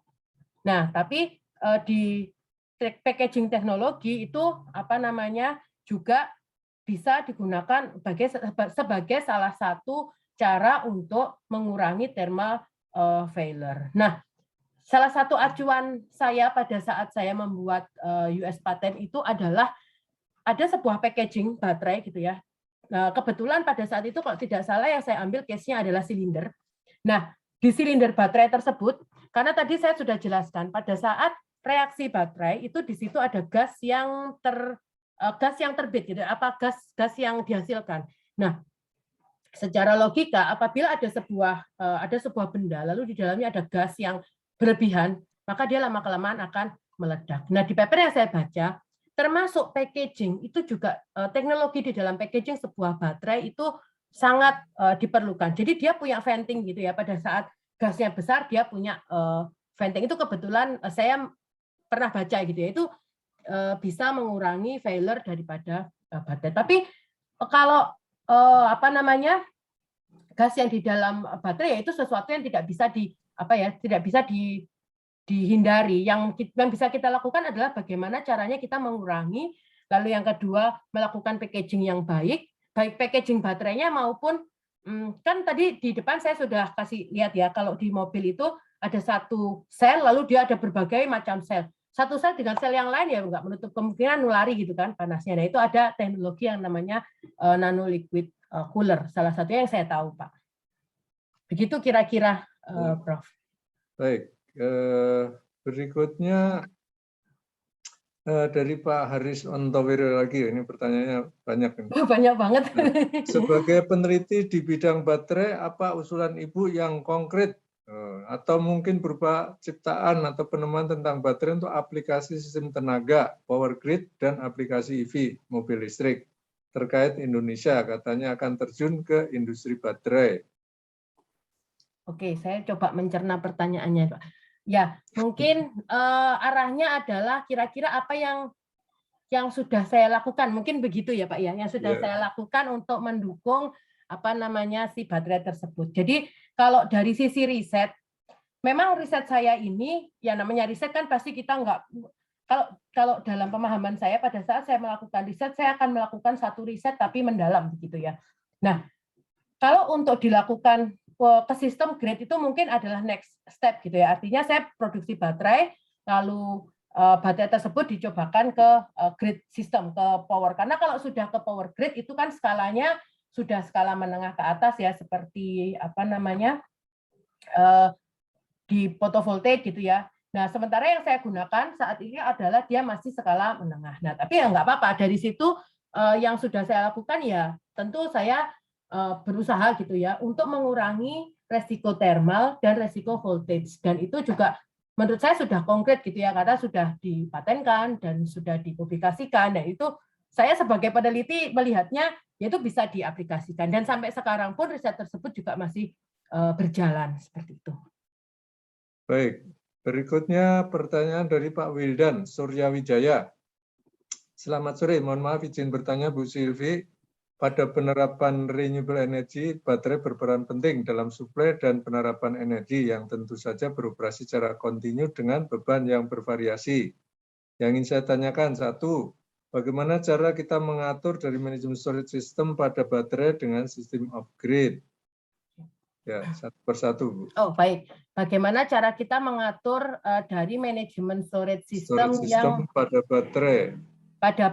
Nah, kalau ini mungkin ranahnya ke apa namanya BMS ya Pak, Battery Management System ya, rasanya apa namanya saya tidak ada kapasitas begitu ya di situ. Mungkin arahnya ke situ apa namanya Pak Wildan ya, pertanyaannya ini lebih tepatnya kalau baterainya sudah jadi kan dipasang. Nah, kalau sudah dipasang ini nanti yang apa namanya yang paling berperan penting ini battery BMS Battery Management System ini yang lebih paham begitu, Pak. Ya, ini pertanyaan-pertanyaannya ke arah sana ini tiga. Betul. Nomor 2, bagaimana cara memilih baterai yang sesuai dengan sistem pembebanan yang bervariasi? Nah, ini sama Pak. Ini maksudnya baterainya kan itu, tapi kan bagaimana kita membagi beban ke apa namanya dari dan ke dalam baterai kan seperti itu. Mungkin lebih ke arah. Ini mohon maaf untuk yang battery management system karena di luar di luar kepakaran begitu ya. Nanti malah salah saya kalau menjelaskan. Jadi apa namanya saya menghindari untuk hal-hal yang itu gitu. Baik, pertanyaan nomor 3, apakah baterai overheat berpengaruh terhadap output dari baterai dan apakah ada solusi untuk mengatur temperatur baterai ketika overheat? Ya, mungkin ini masih relate ini. Ya, terima kasih Pak Wildan. Dan ini pertanyaan yang ketiga ini mungkin masih relate gitu ya. Apakah baterai overheat berpengaruh terhadap output dari baterai? Jelas, Pak. Baterai overheat itu kan tadi kan ada anoda, ada katoda. Nah, baterai itu bekerjanya kan si litium ini itu berpindah-pindah dari anoda ke katoda, anoda ke katoda kan. Apabila dia overheat, lapisan di anoda, lapisan di katoda itu bisa jadi berbeda. Maksudnya dia ada reaksi gitu ya. Nah, kalau ada reaksi kita nggak bisa menjamin ini reaksinya malah mendukung atau enggak. Tapi biasanya sih enggak karena biasanya dia terblokir atau pergerakan ionnya terlalu cepat dan itu malah merusak dari baterai. Nah, pertanyaan kedua, apakah ada solusi untuk mengatur temperatur baterai ketika overheat? Jadi mungkin ini baterainya sudah overheat begitu ya, baterainya sudah overheat. Seperti tadi yang saya jelaskan pada saat membahas electric vehicle, jadi teknologi-teknologi untuk mengamankan baterai yang sudah overheat ini sebenarnya juga banyak gitu ya. Nah, salah satunya yang saya pernah tahu itu ya nano liquid untuk cooling gitu. Jadi di packagingnya itu ada coolingnya. Nah itu pada saat dia overheat dia nggak jadi panas kan seperti itu. Seperti itu, Prof. Edi. Oh ya, baik. Berikutnya dari Pak Gunawan Cahyadi. Mengapa untuk baterai tes digunakan rate 1 mV per second? Berapa slew rate yang diizinkan sebenarnya untuk sebuah baterai berkualitas? Bagaimana menghubungkannya dengan life cycle baterai tersebut? Ya, terima kasih Pak Gunawan atas pertanyaannya. Mengapa pada saat baterai tes menggunakan rate 1 mV per second-nya? Kembali lagi karena tadi saya menceritakan riset ya. Jadi saya itu ingin melihat bagaimana SEI itu terbentuk begitu Pak ya. Nah, kalau di baterai sendiri kita mengenal ada ion transport, ada mass transport begitu ya. Nah, pada saat saya menggunakan scan rate yang tinggi begitu ya, mungkin 1 mV per second, itu yang saya dapati adalah ion ini kan terlalu cepat bergerak sehingga dia tidak bisa mendapatkan SEI yang diinginkan. Nah, SEI ini sebenarnya itu terjadi hanya di cycle-cycle awal, Pak. Justru SEI yang terjadi di cycle sampai ratusan itu SEI-nya nggak bagus. Nah, pada saat awal-awal dia ini kita menggunakan sulit rendah untuk mengcover SEI dulu. Kita bikin SEI dulu itu hanya bisa digunakan di rate rendah. Nah, mungkin muncul pertanyaan, saya beli baterai tapi saya langsung gunakan gitu kan. Iya, sebelumnya itu pasti sudah apa ya istilahnya itu, pasti sudah dicas dulu dengan rate yang rendah gitu ya. Jadi intinya baterai itu pertama kali saya bikin gitu ya, itu dicas saya bahkan tidak menggunakan 1 mV per second Pak Gunawan, saya menggunakan 0,1 mV per second. Tujuannya apa? Supaya SEI-nya itu beneran terbentuk. Si ion ini beneran transfer, dia bisa melakukan reaksi dengan tuntas begitu ya, lalu membentuk SEI. Seperti itu. Seperti itu, Pak. Maaf nih, ini masih mute ini. Baik, apakah bisa dijelaskan lebih detail mengapa bisa terjadi efek van der Waals pada uji operasional baterai? Oke, efek van der Waals ini tidak terjadi mungkin saya sedikit meluruskan Pak Gunawan. Efek van der Waals ini tidak terjadi pada uji operasional baterai. Tapi mungkin yang dimaksud bukan efek van der Waals. Efek van der Waals yang dimaksud Lewis acid base reaction mungkin. Kalau efek van der Waals ini ya tadi yang benzimidazol saya itu litiumnya itu deketan, jadi dia tidak berikatan gitu, tapi dia berdekatan saja dengan si dengan si anion dengan kation itu berdekatan. Mungkin yang dimaksudkan adalah Lewis acid base reaction ya Pak ya. Nah, kalau Lewis acid base reaction iya itu terjadi pada uji operasional baterai di baterai yang menggunakan material yang kami bikin gitu ya. Kami sudah mensintesis sebuah material baru, di mana material baru tersebut kalau kita aplikasikan di baterai, dia menggunakan prinsip Lewis acid base reaction. LiPF6 yang digunakan di baterai komersial itu kan akan terdekompos menjadi Li dan PF5. Nah, kalau PF5 ini terbentuk, dia akan bereaksi autokatalytic reaction dengan karbonat solvent, karena kan umumnya menggunakan karbonat solvent. Nah, kalau si PF5 ini terbentuk, dia akan membentuk gas-gas yang lain. Kita bayangkan kalau di dalam sebuah baterai, lalu dia di situ ada gas, ventingnya tidak ada mekanisme untuk mengeluarkan gas mungkin, nah pasti akan meledak. Nah, solusi dari tim kami saat itu adalah PF5 ini dijaga, jangan sampai dia berikatan banyak gitu ya dengan side product daripada etilen karbonat atau karbonat solvent tersebut. Mungkin seperti itu, Pak. Jadi ada acid, ada base, dia ditarik gitu ya. Si PF5 dengan si anionnya itu ditarik gitu ya, direaksikan begitu. Nah, itu terjadi di cycle awal, Pak, di cycle 1, cycle 2. Nah, kenapa di cycle 1, cycle 2? Karena reaksi itu digunakan untuk membentuk solid electrolyte interface atau SEI. Jadi SEI itu yang bagus itu terjadi di satu atau di cycle awal 1 atau 2, kecuali silikon.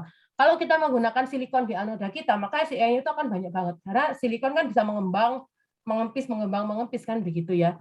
Nah, kalau riset anoda di silikon, ya tantangannya adalah bagaimana supaya kita bisa mensuppress terbentuknya solid electrolyte interface itu di awal-awal. Jadi setelah itu dia mantep gitu ya runningnya. Baik, berikutnya dari Pak Ferry. Ibu Silvi, pada halaman 22 materi dari Ibu, apa beda R1, R2, R3, dan W1R? Pada baterai HP atau laptop, bagaimana kita bisa tahu nilai-nilai dari tahanan-tahanan itu, R1, R2, R3 misalnya? Halaman 22. Ya. Oke, baik, ini mungkin ada nilai R1, R2, R3, W1R itu muncul karena kita melakukan uji impedans, Pak. Jadi kalau kita di riset baterai gitu ya, kita melakukan uji impedans. Keluarnya grafik impedans, Cold-Cold plot atau Nyquist plot gitu ya. Nah, Nyquist plot tadi itu kita ekuivalensikan dengan yang namanya electric equivalent circuit. Electric equivalent circuit. Jadi kita ibaratnya seperti ini. Kalau kita belajar di teknik fisika dulu, saya analogikan pada saat saya belajar perpindahan kalor massa konduksi gitu ya Pak ya. Kalau ada sebuah benda di jarak X, dan X+1. Kalau di antara ini ada material yang berbeda-beda, tentu resistannya akan berbeda-beda, kan seperti itu ya.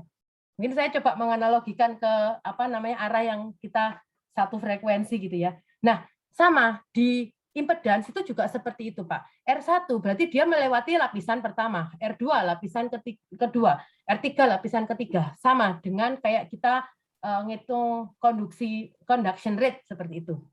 Nah, pertanyaannya kan ini sekarang di baterai bagaimana? Nah, apabila di baterai, berarti R1 itu dia pasti ada sebuah layer tertentu gitu ya. Itu merupakan layernya si electrolyte. Lalu R2 ini mungkin layernya si AIS-nya, si SEI-nya atau solid electrolyte interface-nya. R3. Nah, R3 ini biasanya ini adalah charge transfer ke dalam elektrodanya. Nah, lalu W adalah Warburg. Jadi pada saat sebuah ion itu jalan, lalu dia masuk ke sebuah elektroda, dia masuk lalu dia berdifusi. Nah, itu namanya W. Jadi mirip dengan seperti itu. Nah, makin tinggi temperatur baterai terus, ini maksudnya bagaimana ya, Pak? Nah, jadi R1, R2, R3 itu kita ingin melihat ada apa saja sih, Pak. Jadi AIS itu bisa melihat di di dalam baterai kita itu dia di situ ada lapisan baru apa saja. Mungkin seperti itu ya, Pak. Jadi R1, R2, R3 itu adalah ada lapisan apa saja di dalam baterai. Mungkin begitu, Pak. Baik, pertanyaan nomor 2. Makin tinggi temperatur baterai, tahanan turun. Jadi harus naik terus. Makin panas lagi. Apakah sampai saat ini belum ditemukan bahan yang berkebalikan dari itu, tetapi cocok diaplikasikan pada pembuatan baterai sehingga mencegah baterai menjadi panas yang bisa menyebabkan meledak? Terima kasih, Bu. Ini mungkin lebih ke arah ini ya, lebih ke arah apakah ada material-material yang yang bisa kalau kena panas tuh dia nggak seperti itu, begitu ya mungkin ya. Nah, kemungkinan sih ada, Pak. Cuman ya itu tadi saya tidak meriset di situ gitu ya. Nah, tapi salah satu yang bisa kita lakukan ya kita bikin material baru, termasuk material saya itu juga material baru begitu, Pak ya. Jadi mungkin lebih ke arah situ sih, Pak, untuk mencegah kalau baterai kepanasan itu ya pertama dari lingkungan juga ya, kita nggak bisa menghindari ya. Dia ada di sistem mobil hybrid misalnya, di situ masih panas, nah dia pasti kena panas juga kan, seperti itu. Baik, ini komentar dari Pak Citarsa, jurusan Teknik Elektro, Fakultas Teknik Universitas Mataram. Salut kepada pemateri atas pencapaiannya. Ini Bu, ini ada yang salut. Maturnuwun, Pak. Berikutnya dari Pak Gunawan Cahyadi lagi. Apakah beneran Indonesia bisa membuat baterai EV mengingat yang lebih banyak tersedia di bumi hanya nikel? Morowali, Sulawesi, di mana di NKRI ada banyak potensi kandungan litium, Papua kah atau Kalimantan? Ya, nanti kalau ada orang ESDM di sini saya disempret, Pak. Ya, menurut saya itu tadi ya, Pak, yang Pak Gunawan ya yang menyemangati saya, kita tuh harus cari material baru gitu ya. Material barunya ya mungkin belum se-advance yang mungkin pakai nikel pakai apa gitu ya. Tapi saya sebagai researcher atau sebagai dosen gitu ya, saya inginnya, goalnya itu tadi my ultimate goal itu saya pengen bikin baterai itu yang murah, terus dia itu biodegradable, ya solid state tentunya ya. Nah, sehingga kita itu bisa bisa mandiri gitu loh, Pak. Kita nggak tergantung pada ya kalau ada nikel, kalau enggak gitu ya. Nah, untuk supaya apa sih, supaya ya elektrifikasi ya kedepannya elektrifikasi ya, kita pingin baterai ini memang benar-benar kita bisa dinikmati oleh semua orang gitu. Nah, kalau untuk pertanyaannya di mana di NKRI yang ada banyak potensi kandungan litium, Papua kah atau Kalimantan kah? Wah, ini rasanya ESDM yang punya datanya, Pak. Ini saya enggak punya datanya. Yang saya tahu cuma nikelnya aja, Pak, yang di Morowali itu. Itu pun karena baca di berita, Pak. Baik, berikutnya dari Pak Novian Ajitama. Tesla membangun skenario baterai litium pada mobil listriknya seaman mungkin. Tetapi bagaimana jika mobil Tesla mengalami kecelakaan sehingga mengalami benturan pada sel baterai dan mengalami kebocoran pada baterai? apakah aman untuk pengemudi di dalamnya? Iya, yang ini ada dua hal ya sepertinya. Yang pertama adalah tentang apakah bahaya kalau baterai itu meledak. Ya jelas bahaya begitu Pak ya, bahaya. Nah, pertanyaan selanjutnya, apakah dia berbahaya bagi pengemudi? Nah, ini tergantung dari sistem safety di mobil tentunya ya. Saya tidak terlalu mengamati itu gitu ya. Maksudnya teknologi terkait itu gitu ya, terkait kalau misalnya ada baterai meledak, apakah mobilnya? Nah, itu mungkin di ranah-ranah manufacturing begitu ya, mungkin yang lebih memahami gitu. Tapi kalau baterai meledak ya tentu bahaya begitu. Karena tadi sudah ada contoh case ya dari 2010 sampai 2018 itu lithium ion baterainya itu ya ada banyak kecelakaan gitu ternyata kan. Gitu sih Pak. Baik, berikutnya dari Pak Harisonto Wirjo lagi. Apakah Ibu mengembangkan model seperti berupa rangkaian listrik untuk riset Ibu sedemikian rupa agar bisa disimulasikan? Matur nuwun Pak Haris. Jadi rangkaian listrik tadi itu kita generate karena kita sudah merunning equivalent circuit tadi Pak. Jadi kita punya alat yang namanya Autolab gitu ya. Autolab itu digunakan untuk electrochemical testing. Nah, Autolab itu salah satu kegunaannya adalah untuk menguji impedans daripada si baterai tersebut. Nah, bagaimana kita bisa tahu itu baterai bagus atau enggak ya? Sebenarnya dari grafik itu kelihatan. Cuman kalau dari saya yang saya pelajari gitu ya, pada saat grafik itu ada grafik yang overlapping. Mungkin itu adalah R-nya punya tadi saya jelaskan ya, R-nya punya elektrolit, R-nya punya SiE, R-nya punya elektroda, sama seperti kita pada saat mengukur konduktivitas termal. Jadi rangkaian listrik tersebut itu kita melakukan pendekatan daripada sistem AIS yang sudah kita running begitu Pak. Jadi tidak membuat rangkaian listrik secara fisik begitu tidak, tapi itu simulasi yang kita lakukan karena kita sudah running impedans, lalu kita cocokkan dengan rangkaian listrik begitu. Baik, berikutnya ini tadi kelewatan nih, pertanyaan dari Ibu Dian Ayu Anggun Novitasari. Sistem charger itu kan 3 macam tegangan floating, tegangan equalizing, dan tegangan boosting. Apabila kita sering menggunakan tegangan boosting, contoh menggunakan fast charging saat mengecas baterai handphone, apakah lebih cepat mengurangi lifetime baterai?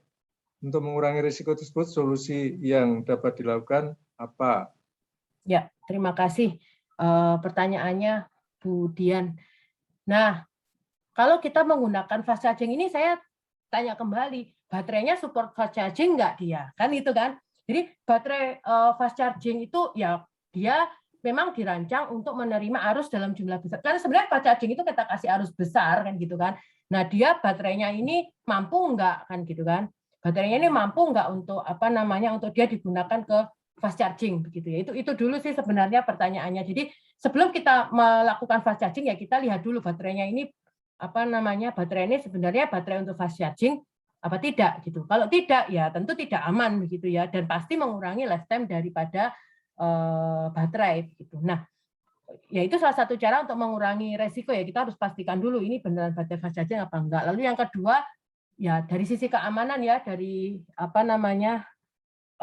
piranti kita itu support hal tersebut apa tidak begitu ya. Itu sih Pak, kalau dari riset saya tidak, kebetulan di riset saya itu pada saat 2018 di lithium ion battery itu belum merambah ke fast charging begitu ya. Pada saat itu fast charging masih belum modenya itu masih belum se-hype sekarang begitu.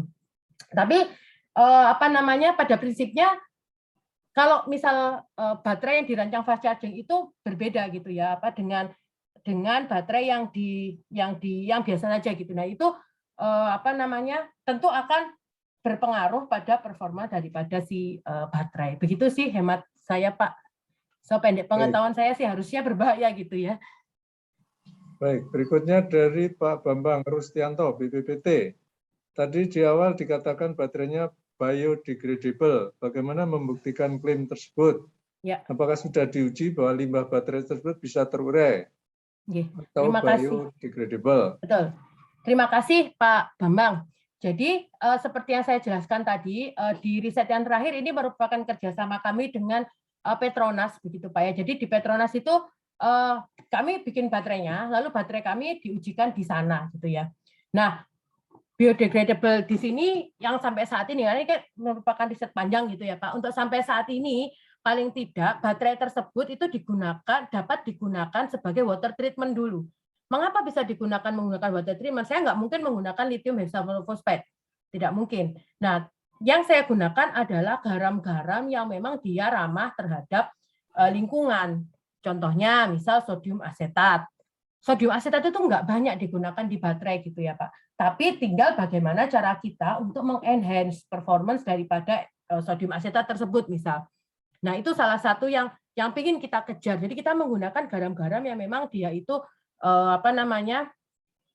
garam-garam itu memang benar-benar garam-garam yang ramah lingkungan. Nah, kalau untuk biodegradable ini belum. Biodegradable adalah ultimate goal saya gitu ya Pak. Tapi saat ini yang ramah lingkungan itu iya memang. Jadi solid elektrolit yang kita buat itu memang diuji. Saat ini sedang diuji, jadi belum selesai gitu ya Pak. Itu untuk sebagai water treatment agent. Jadi dia dihancurkan lalu dia digunakan untuk menangkap ya seperti limbah dalam tanda kutip. Itu yang sedang kita kembangkan saat ini, Pak. Baik, berikutnya dari Pak Ori Kurniawan, Dinas ESDM Provinsi Jawa Barat. Apa bedanya baterai sodium dan lithium? Apakah ini bisa merubah roadmap para pelaku tambang nikel? Oke, apa bedanya baterai sodium dan baterai lithium? Mungkin itu dulu pertanyaan pertama, Pak Ori. Kalau baterai sodium dan baterai lithium itu berbeda adalah ion yang bergerak. Kalau tadi yang umum itu lithium, ya lithiumnya bergerak dari dari anoda ke katoda. Nah, kalau sodium berarti ion sodium yang bergerak dari anoda ke katoda. Nah, apakah ini bisa merubah roadmap para pelaku tambang nikel? Nah, ini apa? Saya mindset pelaku tambang juga tidak begitu paham, Pak Ori. Tapi begini, lithium, mengapa sih nikel itu? Mungkin gini dulu deh. Kalau saya salah mau diluruskan ya Pak Ori ya, Pak Ori dari SDM. Nikel itu di baterai kan digunakan sebagai katoda, Pak. Jadi anodanya itu ya grafit kayak gitu. Tapi nikel ini digunakan sebagai katodanya. Nah, apakah sodium juga menggunakan nikel? Iya. Katoda masih menggunakan nikel. Dalam sodium itu masih ada beberapa riset yang menggunakan nikel base.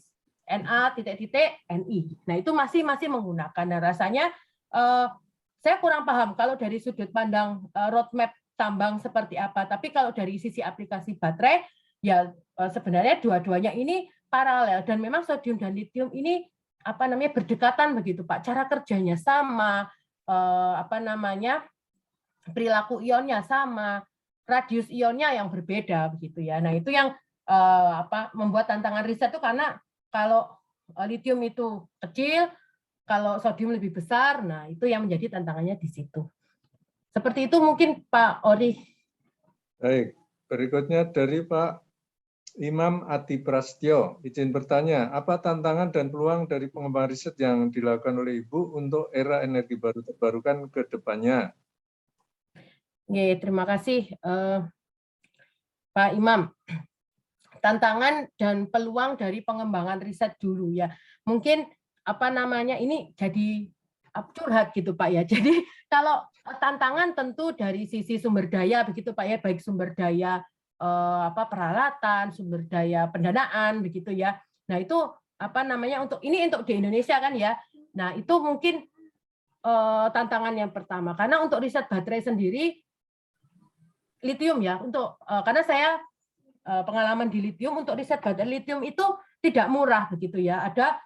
Kita harus punya glove box, kita harus punya macam-macam gitu ya, karena memang penanganannya tidak biasa, tidak bisa kita lakukan di udara bebas kan begitu. Jadi itu kalau dari sisi lithium. Nah, itu juga yang mendasari saya kenapa saya kok pengen belajar dari lithium itu sebenarnya pengen penghematan gitu, Prof.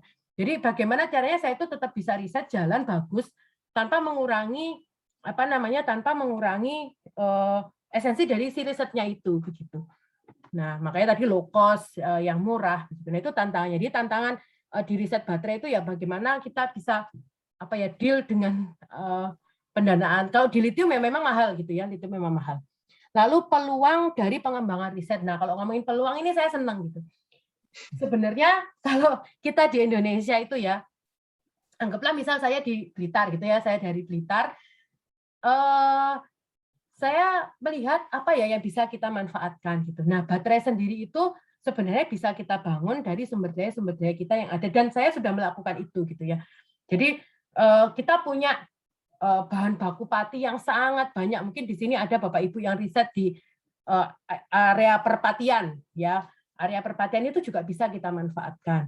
Kita juga punya limbah yang sangat banyak gitu. Seperti tadi yang kita kerjasama dengan Pertamina itu adalah limbah dari petroleum coke ya, limbah dari kilang itu kita bisa manfaatkan. Nah, itu sih sebenarnya peluang itu ada banyak. Jadi kita tidak harus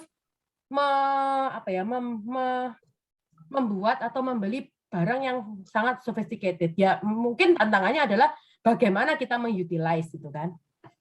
Itu. Nah, tentu untuk ke depan era energi baru terbarukan ini, energi penyimpanan energi ini sangat diperlukan begitu ya Pak, kan utamanya untuk daerah-daerah terpencil begitu ya, dia tidak ada kabel. Nah, itu dia pasti mau nggak mau harus pakai energi storage system.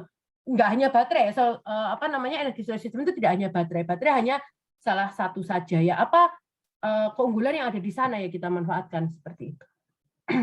Itu kira-kira Prof. Edi. Oh ya.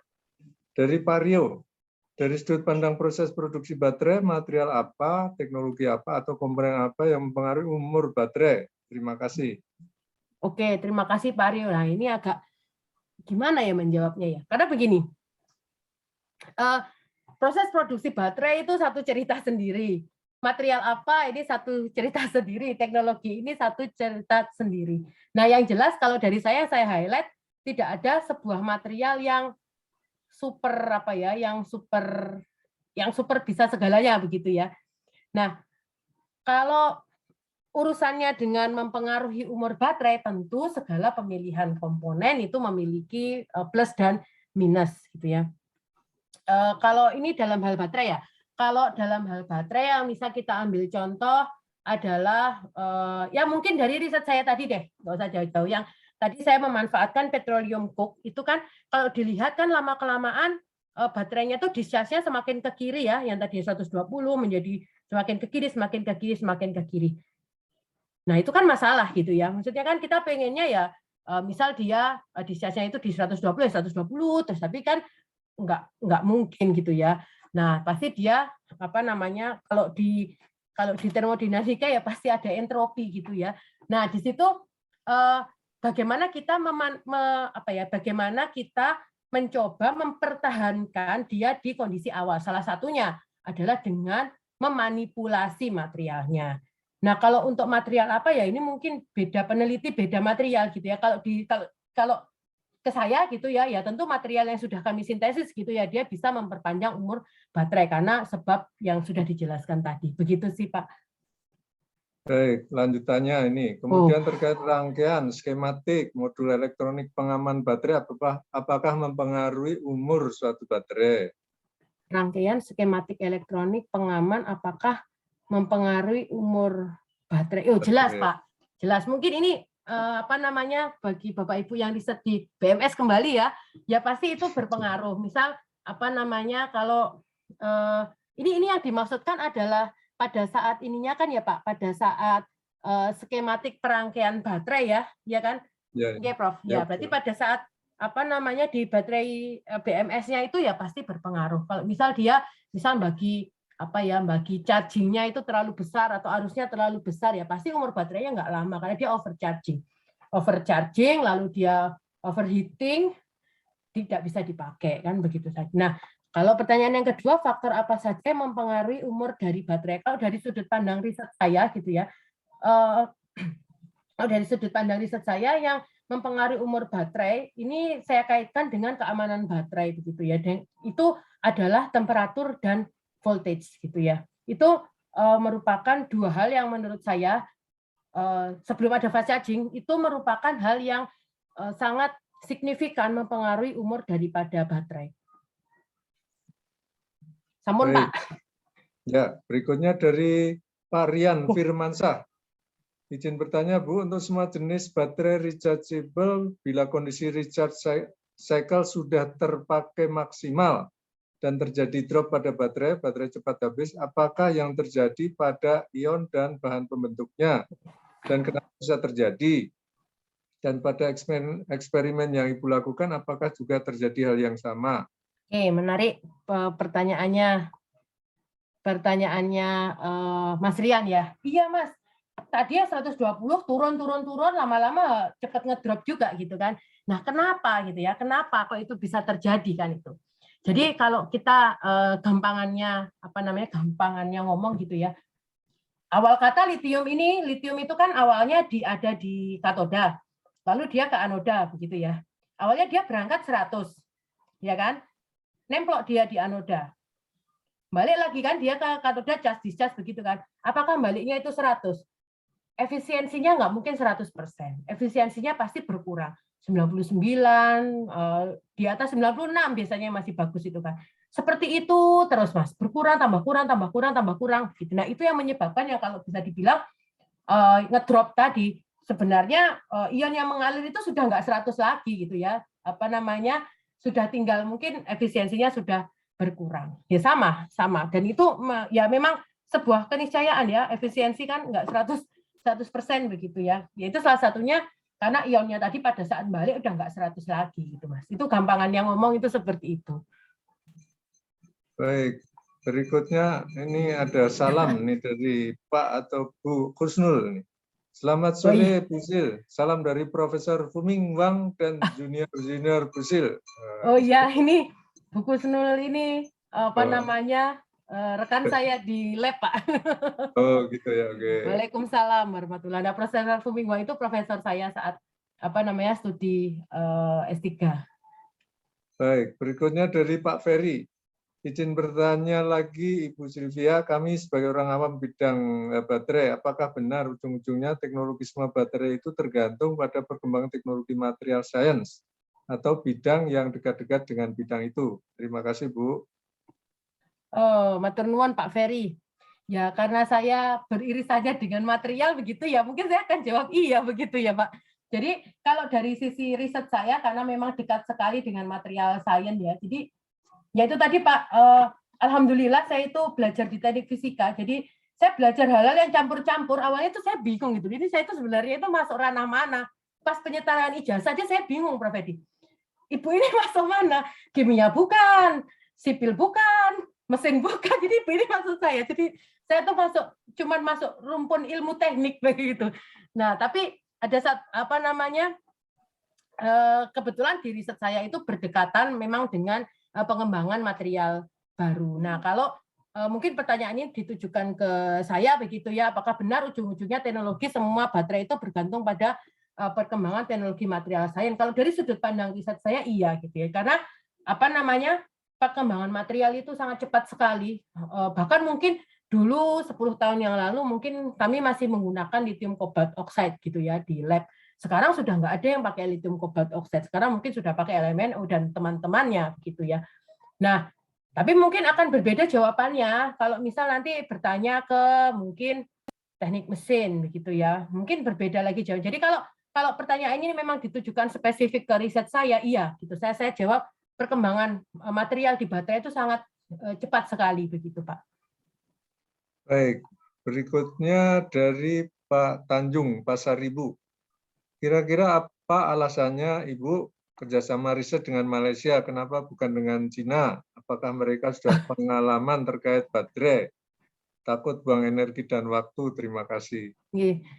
Matur nuwun concernnya Pak Tanjung. Tanjung Pasaribu. Ya, kalau saya pada saat melakukan sebuah riset itu yang saya mungkin ini secara umum dulu ya, mungkin di sini ada rekan-rekan mahasiswa juga ya. Pada saat saya melakukan sebuah riset, saya tidak akan memblokir sebuah negara manapun ya. Itu mungkin perlu jadi satu hal pertama gitu ya. Jadi saya nggak akan membatasi mau dia dari mana-mana, saya terbuka. Nah, yang saya lihat itu adalah person yang saya ajak kerjasama. Nah, kebetulan yang kerjasama riset kami itu beliau memang sudah expert di bidang water treatment begitu ya. Dan itu memang kami butuhkan untuk mengklaim saya itu punya baterai ini bisa digunakan ini untuk water treatment. Kalau di sana saya cari orang baterai mungkin ya ada, tapi beliau tidak mengarah ke situ gitu. Jadi saya pada saat kita merintis sebuah riset penting kita melihat itu personnya. Masalah dia dari mana itu sudah tidak saya lihat begitu, Bro. Nah, termasuk juga yang saya pelajari juga dari pembimbing saya di S1 dan juga di S3. Dulu di S1 itu saya ditanyain Prof Edi. Kebetulan Pak Samsul itu risetnya itu kan dulu ini forecasting weather forecast forecasting untuk ini loh, untuk cuaca gitu ya. Saya ditanyain, Silvi, kamu mau riset apa gitu? Pak, saya nggak mau riset ini Pak, saya maunya riset tentang kanker. Tanya, kenapa kamu riset kanker? Itu banyak orang mati Pak karena kanker Pak. Itu lebih urgent menurut saya. Nah lalu saya itu mencari dengan siapa saya bisa berpartner gitu ya. Saya masuk ke rumah sakit, di situ di rumah sakit haji Pak, riset saya ditolak Pak. Ditolak mentah-mentah di etik itu dia Pak.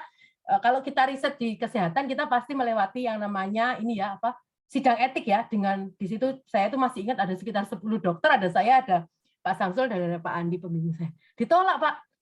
9 dari 10 dokter itu menolak riset saya karena pada saat dulu mungkin artificial intelligence itu belum engage gitu ya di dunia kesehatan, ditolak. Tapi ada satu orang yang beliau alhamdulillah jadi pembimbing saya, bersedia bimbing saya gitu. Saya nerima, ini riset ini akan bagus gitu ke depan dan lain sebagainya. Jadi pada saat saya riset itu saya lihat person siapa yang saya ajak kerjasama, begitu sih Pak. Itu penting banget ya. Selama saya ngerjain TA, kalau saya dengan orang udah dokter gitu ya, terus habis itu tidak memfasilitasi kan saya susah sendiri. Saya butuh data dari beliau-beliau kan. Itu pelajaran pertama ya pada saat saya riset, saya pasti melihat orang ini risetnya apa, lalu berkaitan nggak dengan riset yang sudah saya buat. Nah itu baru kita mulai kerjasama. Dan ini sudah sekitar hampir 2 tahun, bahkan kami juga membimbing mahasiswa master. Kebetulan di kampus kami itu belum ada master, Pak. Jadi merupakan sebuah benefit gitu ya buat saya untuk bisa bimbing master degree gitu di sana gitu. Saya kampus baru kan begitu. Nah, di sini juga sebenarnya ada tesis dari S1 juga Mas Anam tadi. Sebenarnya begitu Pak sharingnya Pak Edi. Baik, terima kasih Bu Silvi. Ini tadi pertanyaan terakhir ya. Waktunya juga sudah Alhamdulillah 17.30. Alhamdulillah. Sekali lagi, saya atas nama Badan Kejuruan Teknik KPI mengucapkan terima kasih yang sebesar-besarnya pada Bu Silvi. Jangan bosan-bosan Bu, nanti kalau dimintain untuk siap. presentasi lagi. Ya ini mohon maaf ini masih newcomer ini yang presentasi. Nggak apa-apa, tapi luar biasa. Terima kasih, Prof. Terima kasih Pak Palwijaya yang tadi sudah menyampaikan momennya. Terima kasih kepada ibu-ibu dan bapak-bapak yang masih bergabung di acara ini, masih sekitar 200-an tadi ya, sudah turun-turun karena pada maghrib. Gitu. Kita ketemu lagi minggu depan ya, Selasa Rabu, jam yang sama. Silahkan bergabung untuk yang berminat. Mohon maaf kalau ada hal yang kurang berkenan. Salam sehat-sehat selalu dimanapun berada, tetap disiplin dengan protokol kesehatan ya, supaya kita selalu terbebas dari COVID-19 dan mudah-mudahan pandemi ini segera berakhir. Sekali lagi, terima kasih. Selamat sore. Wassalamualaikum warahmatullahi wabarakatuh. Waalaikumsalam warahmatullahi wabarakatuh. Terima kasih Prof. Edi, rekan-rekan semuanya di BKTF. Mohon maaf apabila saya ada salah dalam pemaparan. Iya. Terima kasih, ini masih sepi-sepi. Harusnya udah ada komentar-komentar. Ya. Ini saya seperti nostalgia, Prof. Jadi saya gitu, ini seperti balik lagi gitu ke ke TF gitu. Terima kasih Pak Edi, Bu Silvi, Pak Paul. Ya, terima kasih Pak Gunawan. Ya, Bu Silvi seperti diuji lagi ya Bu ya. Oh, ini ujian. Ini saya mau.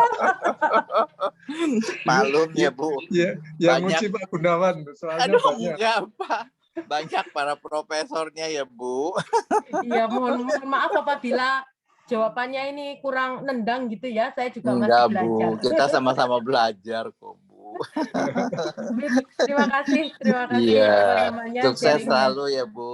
Amin. Terima Ya, kasih. amin. Sehat selalu ya Pak Sehat Edi. selalu semuanya. Terima kasih. Saya live Terima ya kasih Pak Edi. Ya, mohon izin live. Ini kita tutup acaranya.